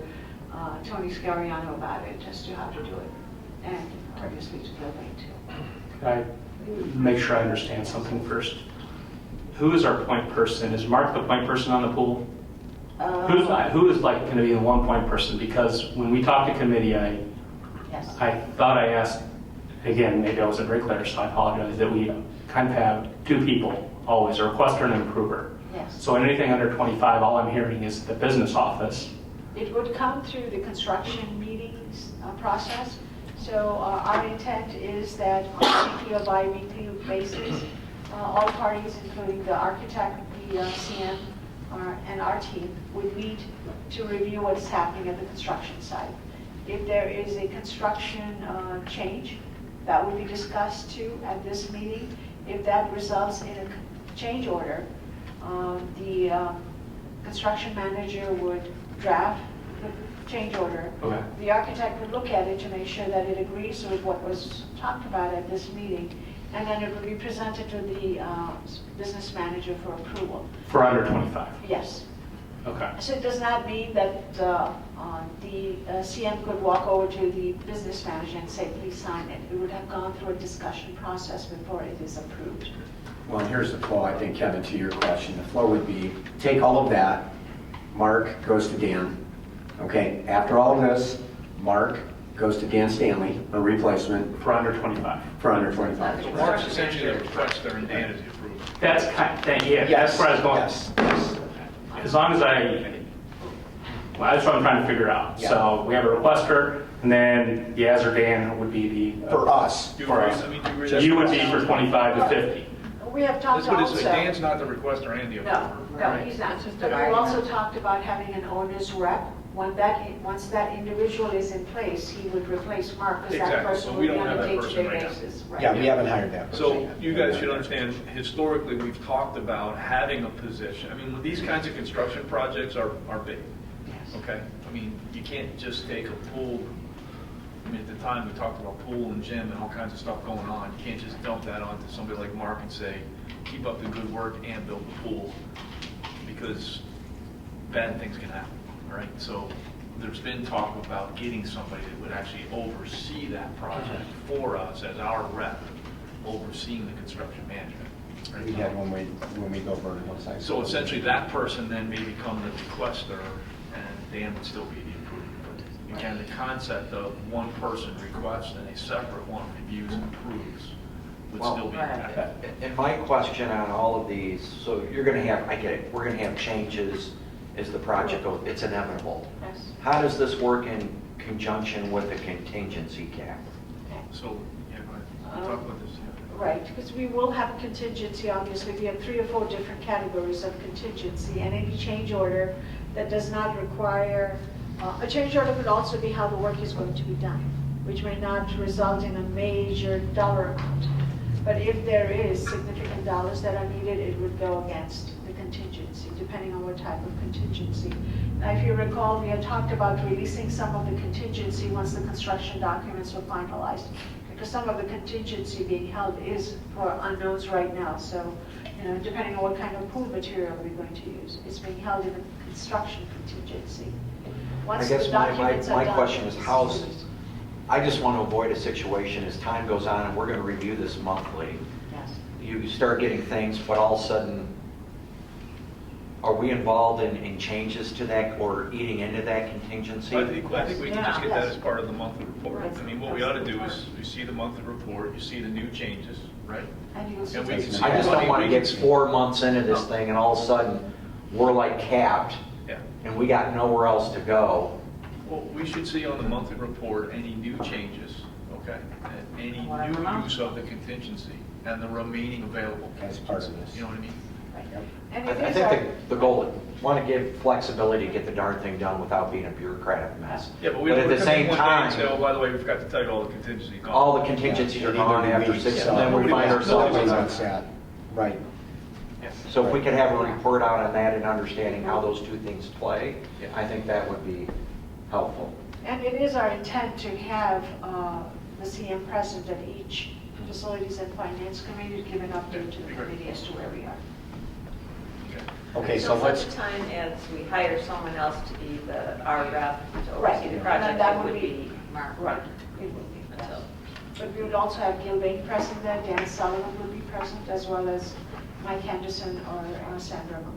but it, okay, so But still, again, we go through all that we process. don't have to. Okay, at our level, like line staff and authority, Mark, Dan, okay, and when necessary, me to Pat, and then a monthly report to the board. It's pretty simple, straight.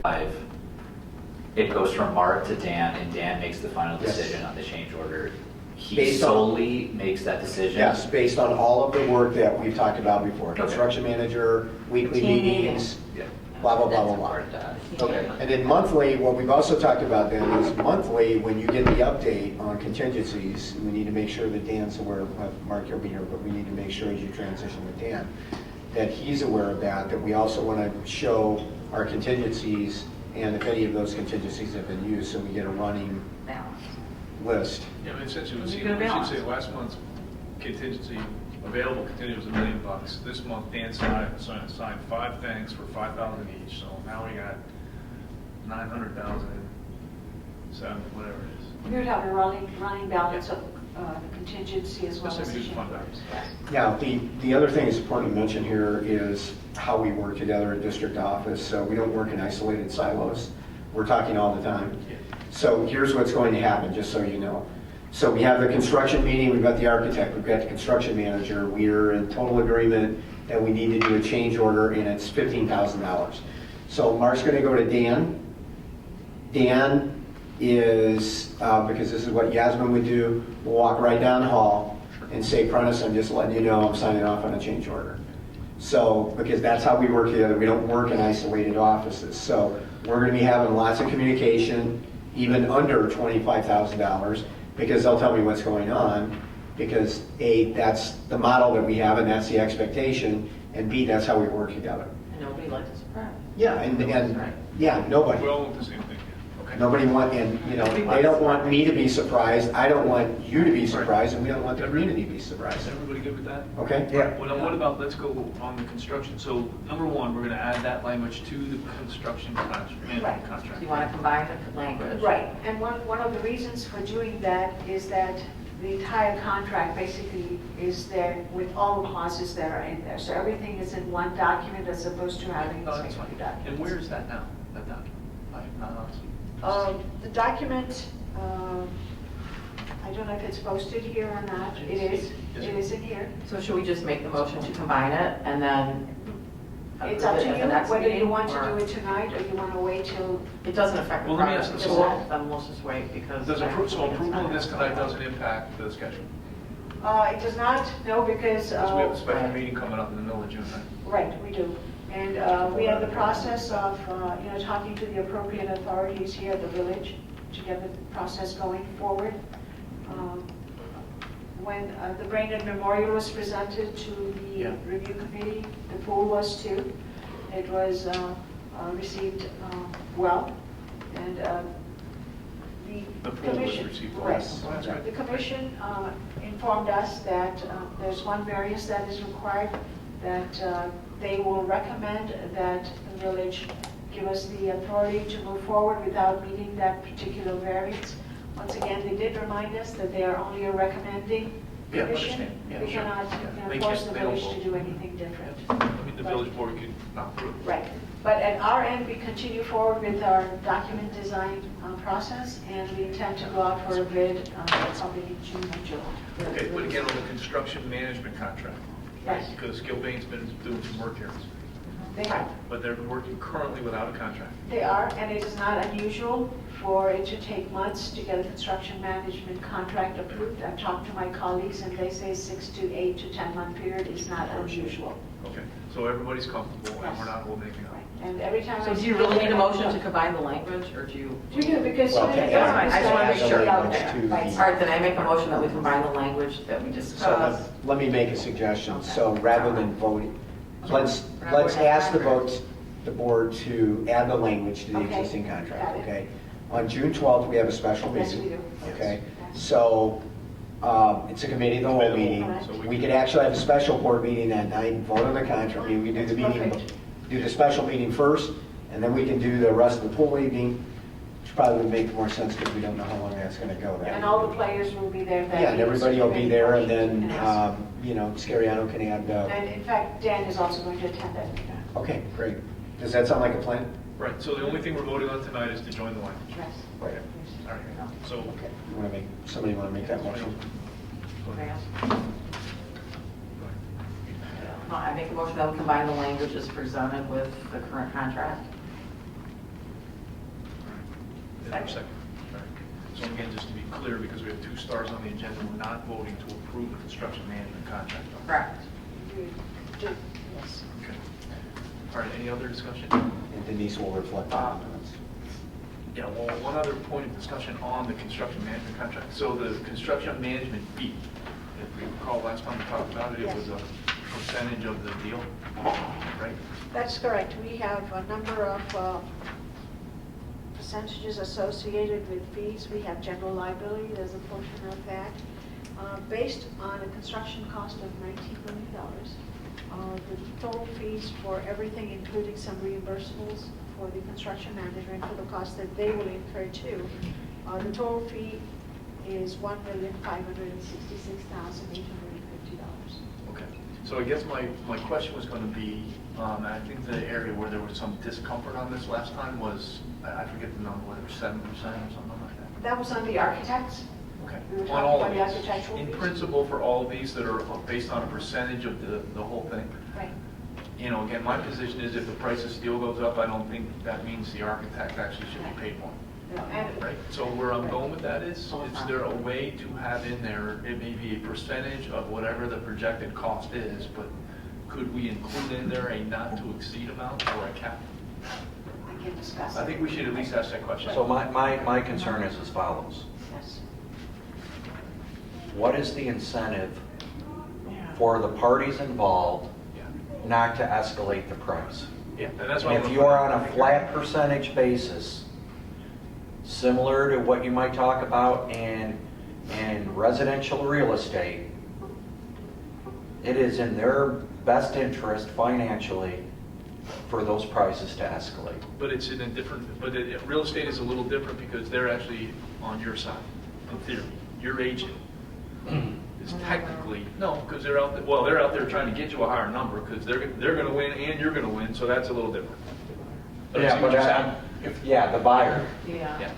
Yeah. So my point is, What's the incentive to? what's the incentive to keep prices down? Yeah. First of all, know that everything that we do is going to be bid. Right? So we are looking for the best available price. Yeah. And the documents are going to reflect the project No, that that's we right. have approved, not what the construction manager wants to build. Yeah. Well, again, here's where I see the complication from the construction management firm's point of view is if the scope of the project changes and they have to do more work and the cost goes up because of that, to me, that's different. You know what I mean? And then, obviously, I'm willing to pay for whatever work they do. But every time we sit down and talk about the pool, we hear the price is going up because the cost of steel is going up. Well, the fact that the invoice from the steel company is higher than the invoice that they might have gotten at another point in time has nothing to do with how much architectural or construction management they have to do, so I just don't feel comfortable that they should. Then why should we have to pay upon Right. that when it's not labor related? Yeah, and at the end of the day, I mean, however we write the language, the concept is, I think we're certainly willing and need to be willing to pay for the work that's performed, but we don't want that thing to just, keep floating up just because the invoices for materials have gotten more expensive, right? you know, and if. I'm sure that, I'm sure And they if have there's, a way to and if handle there's, that. They must, because we can't be the only ones. and if there's any advice from our legal friends on how this maybe have been done successfully with other projects related to schools or what have you, to have some incentive, Yeah. that would be Well, welcome you guys can, as once well. we look at that offline, but I think when we bring it back, all right, we want to make sure we have closure on that issue to say, all right, here's how we've protected ourselves against just, you know, call it the inflationary things that could happen. Okay? I'm sure, again, I'm sure this is relatively standard. I'm sure there's language there somewhere. Okay. Are there any, yeah. I have a couple things. So, just as a point, one of the ways would be to incent them in a contract to come in under price and split the savings with them. It works wonders. Okay. I.e., if a bid's 21 million, you come in at 20 million, guess who gets half of the savings? Yeah, the only, and one again, challenge with that, be careful because that. We control the materials, we control everything else. You usually get to a true answer. But again, we don't have to talk about it. Once we agree on a fixed price, maybe so. But if you don't do that at the right point in time, what happens is they'll inflate the original number because then they can come in favorable. Absolutely. We just got to be smart in how we do that. But again, it can be, the message is, there's always ways to do things, right? We need to get creative on a $20 million project. Look, Rick is salivating. He's got ideas beyond belief. He's That's ready. why he gets paid the big bucks. And by the way, very clear, I'm very happy, I'd be very happy to do that. I just want to make sure we fix the number before we start. I agree. Because Yeah. otherwise they're going to come in and say it's 25 million. And then they're going to come down They and, want to be paid. yeah. Well, with all due respect, they've already come in and say it's 25 million. It keeps going up by millions. More importantly, though, in the contract, this is what I'm confused on, the construction manager contract. There are fixed fee amounts in there that total up to a little bit over $1 million, I think, when I added them up. So I'm trying to figure out, you gave us a document at the committee meeting that had construction manager services of about 1.3 on this document. I went into the contract today, and as I was reviewing it, and again, I don't know all the legal jargon, but I do see when numbers hit me in the head. And I think there was a 67,000, there was a 300,000, and a 700,000. So I said, okay, well, that's about $1 million. And then I said, oh, I have this, and I said, oh, that's $1.3 million. So I didn't know where the other three, so I was happy, let me be clear, I was very happy that I didn't see the 7% or 10% or 15%. That would not be there. Those amounts aren't going to be, those fixed amounts won't be in there? The $67,000 that you referred to is the pre-construction cost. That is the cost for them to do the estimation for us. Okay. The close to 700. Yeah, it was like 700 something. Yes, that is the actual construction cost. Okay. Then they're charging us fees for corporate work. Yeah, I saw that. 1.75. No markup. About 300,000. Right. Then there's the general liability. Right. So they have to carry some sort of a liability on the construction project. That's about 165,000. Now, where was that in the contract? Because again, I didn't see that. 6.865%. Right. Was it in the contract though? And I I believe just, it is, because I have numbers here. I will double check and give you what sections they are in. okay. Yeah, and again, we don't have to go through it tonight. Do when we meet on I will. in June, Okay. 12th? June 12th. Yeah, because again, I was pleasantly surprised I saw fixed amounts there, but then I was worried that, okay, there's also these variable amounts. Okay.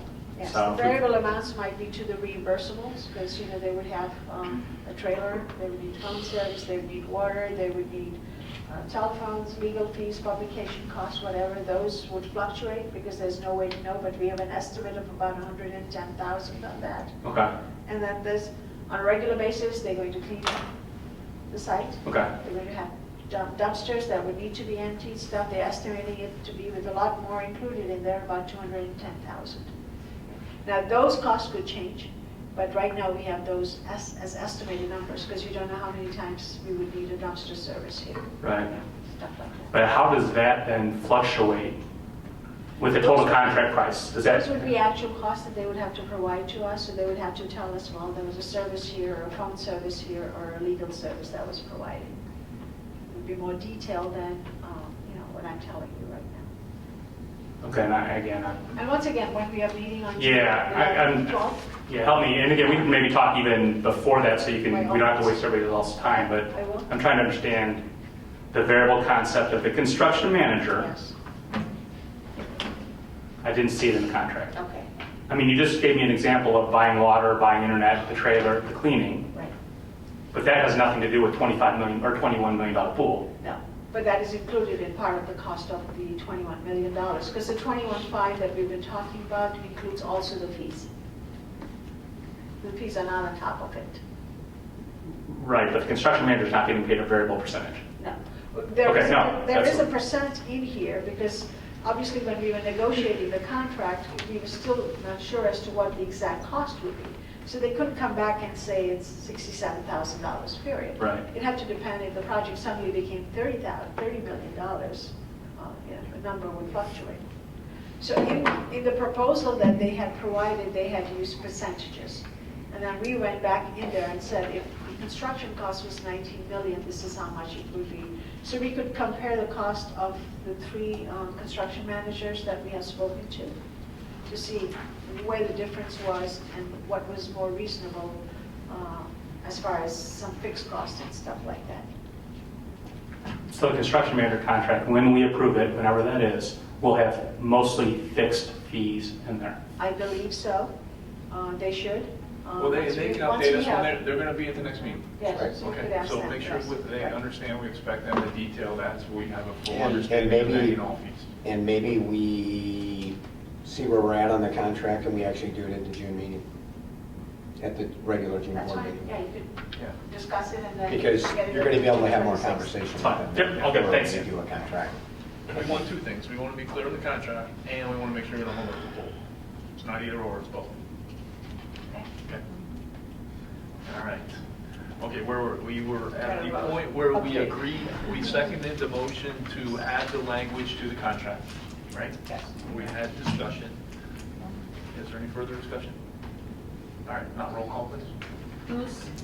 Aye. Lundstedt. Aye. Mauer. Aye. Thurman. Aye. Grudy. Aye. Huber. Aye. All right, motion carries.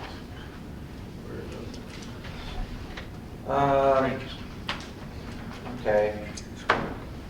Athletic trainer contract, which we discussed at the committee meeting. So this is to accept those contracts and vote on those for Vernon Hills and Libertyville High School. And we can do it in one motion, right? Yes.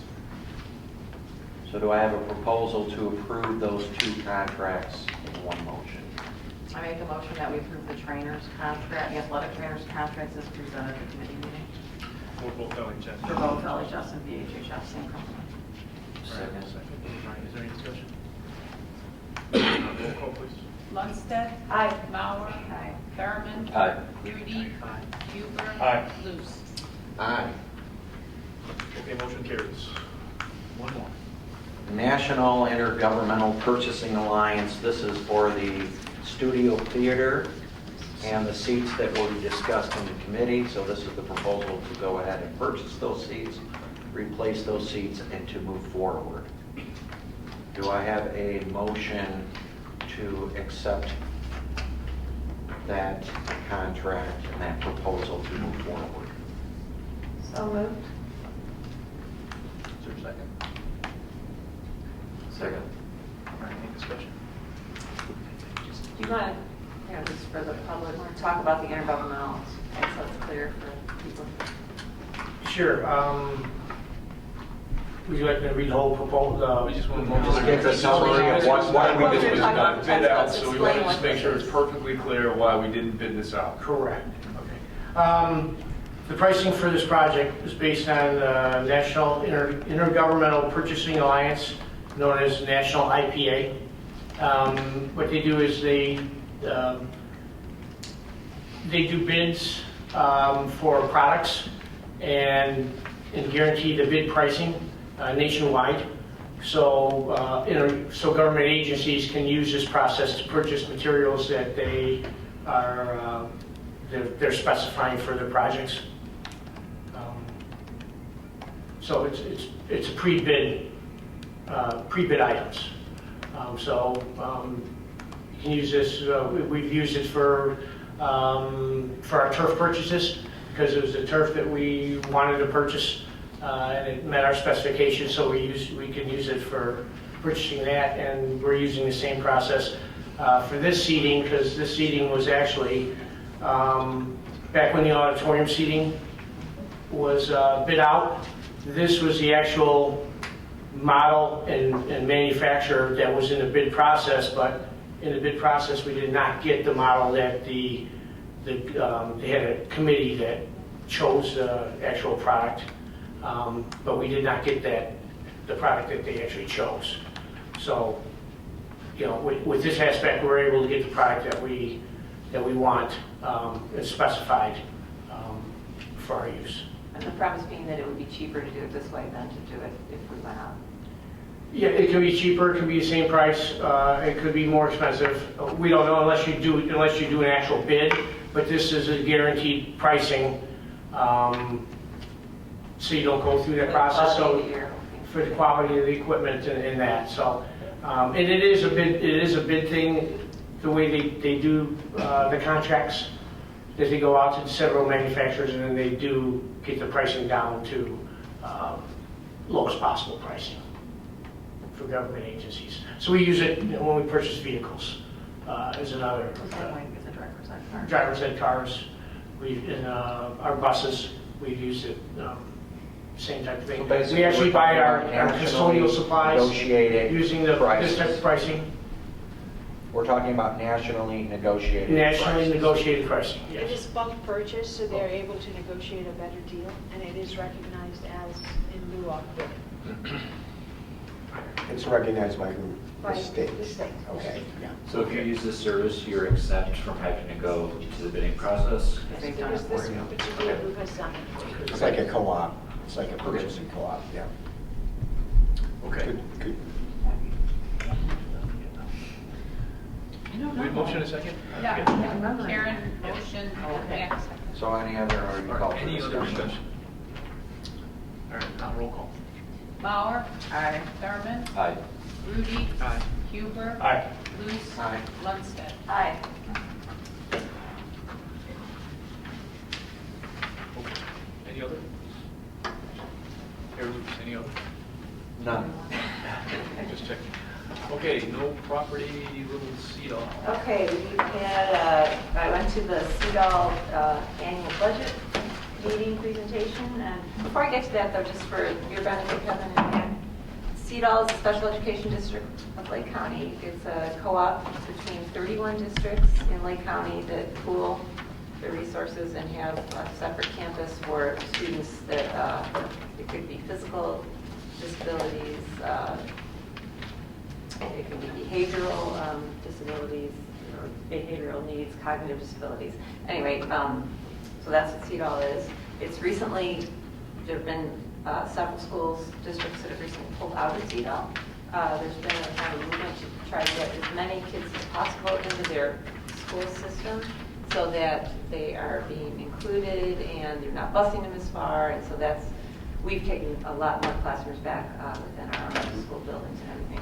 But there still is a real need for some of the things that you just can't accommodate in So the school district. the students, for example, from the two schools that would go to here might have accessibility needs that are too advanced for us to handle at the schools themselves. There's some kids that are medically fragile. They're very low incident special. So they go to school. It's up by the Almadro campus of Warren. It's really the instructional needs they have more so than just accessibility. Okay. So it's just trying to give the best education you can to the students that can't be educated at the best level at their own school buildings.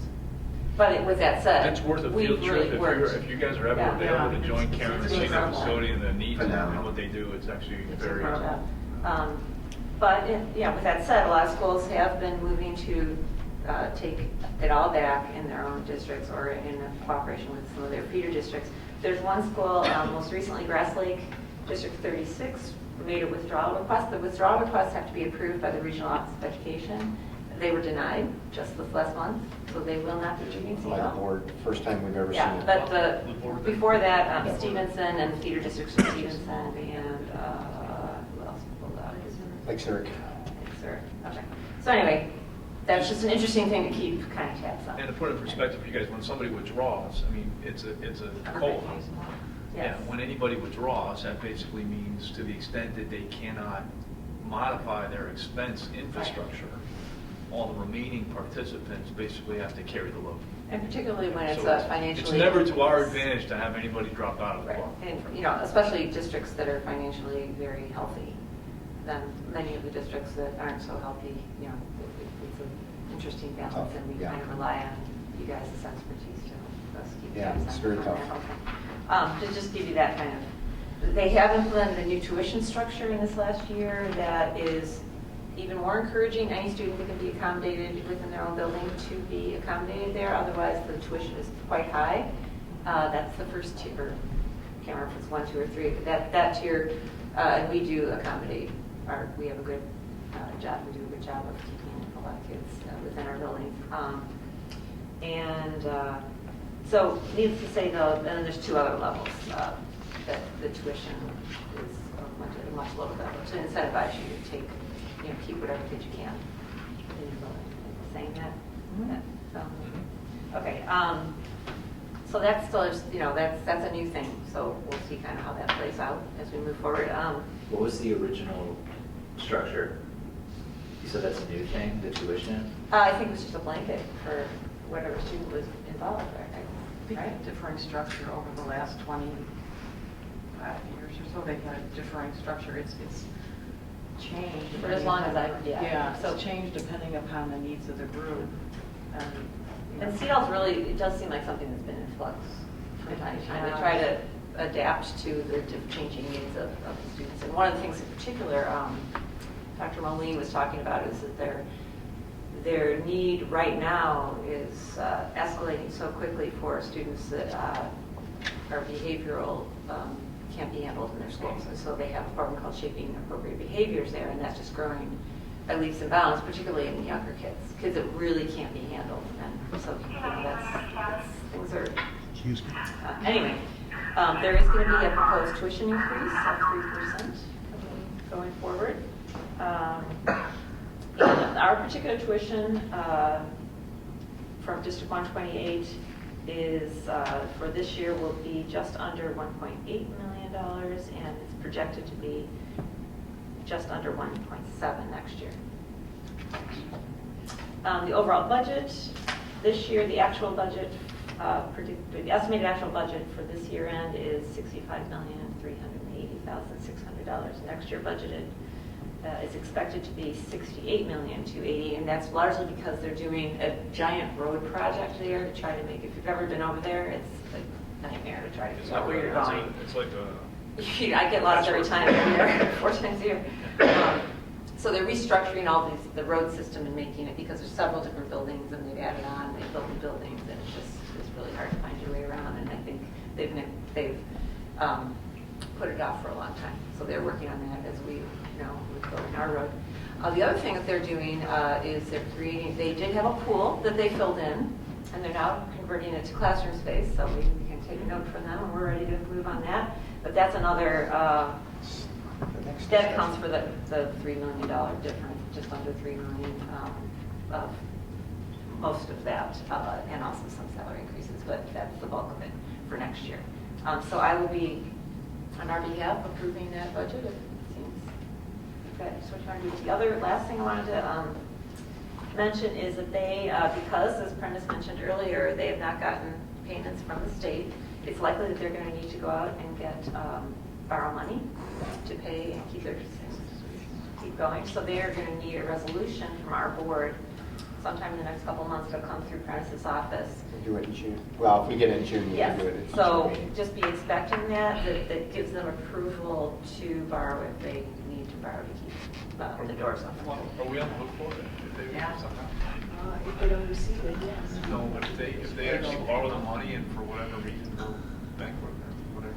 Well, they is we, because we're part of the co-op. So like any co-op, we're part of that, and yes, as part of the co-op, everybody would be on the hook for I that. believe that the governing board will be, so that each individual district will have to approve it, as well as the governing board, which is made up of a representative from each district. And it's a two-part resolution. So that's going to be coming for us as a board, but then it will also be coming as the governing board, as I go as our representative, it will also be voted on. So just be aware that So that's each coming. board is going to have to approve the borrowing process Yes, individually. each member district. It does every board within the co-op unanimously have to agree for that system to go forward? They would be a majority of a quorum, whatever their quorum is. So, Yeah, so, we'll hear more from Prentice when that comes, but that's, right, or? yeah. I mean, it's going to be We'll presented get to us. information, all the superintendents will Just get so information speed. from Tom. Here after that. So that's what I've got. Okay. So there's a local impact of Yeah. the state not making its required payments. All right, good update. No IASB. Tonight? So can I have a motion to convene an executive session, 2 topics tonight. 1, employment of an employee, 5 ILCS 120/2C1, and 2, probable litigation, 5 ILCS 120/2C11. So moved. Second? Second. Roll call, please. Any discussion? Roll call. Thurman, Aye. Rudy, Aye. Huber, Aye. Luce, Aye. Lundstedt. Aye. Mauer. Aye. Okay, and as I said, no plans to take any action following the executive session. What's the action on?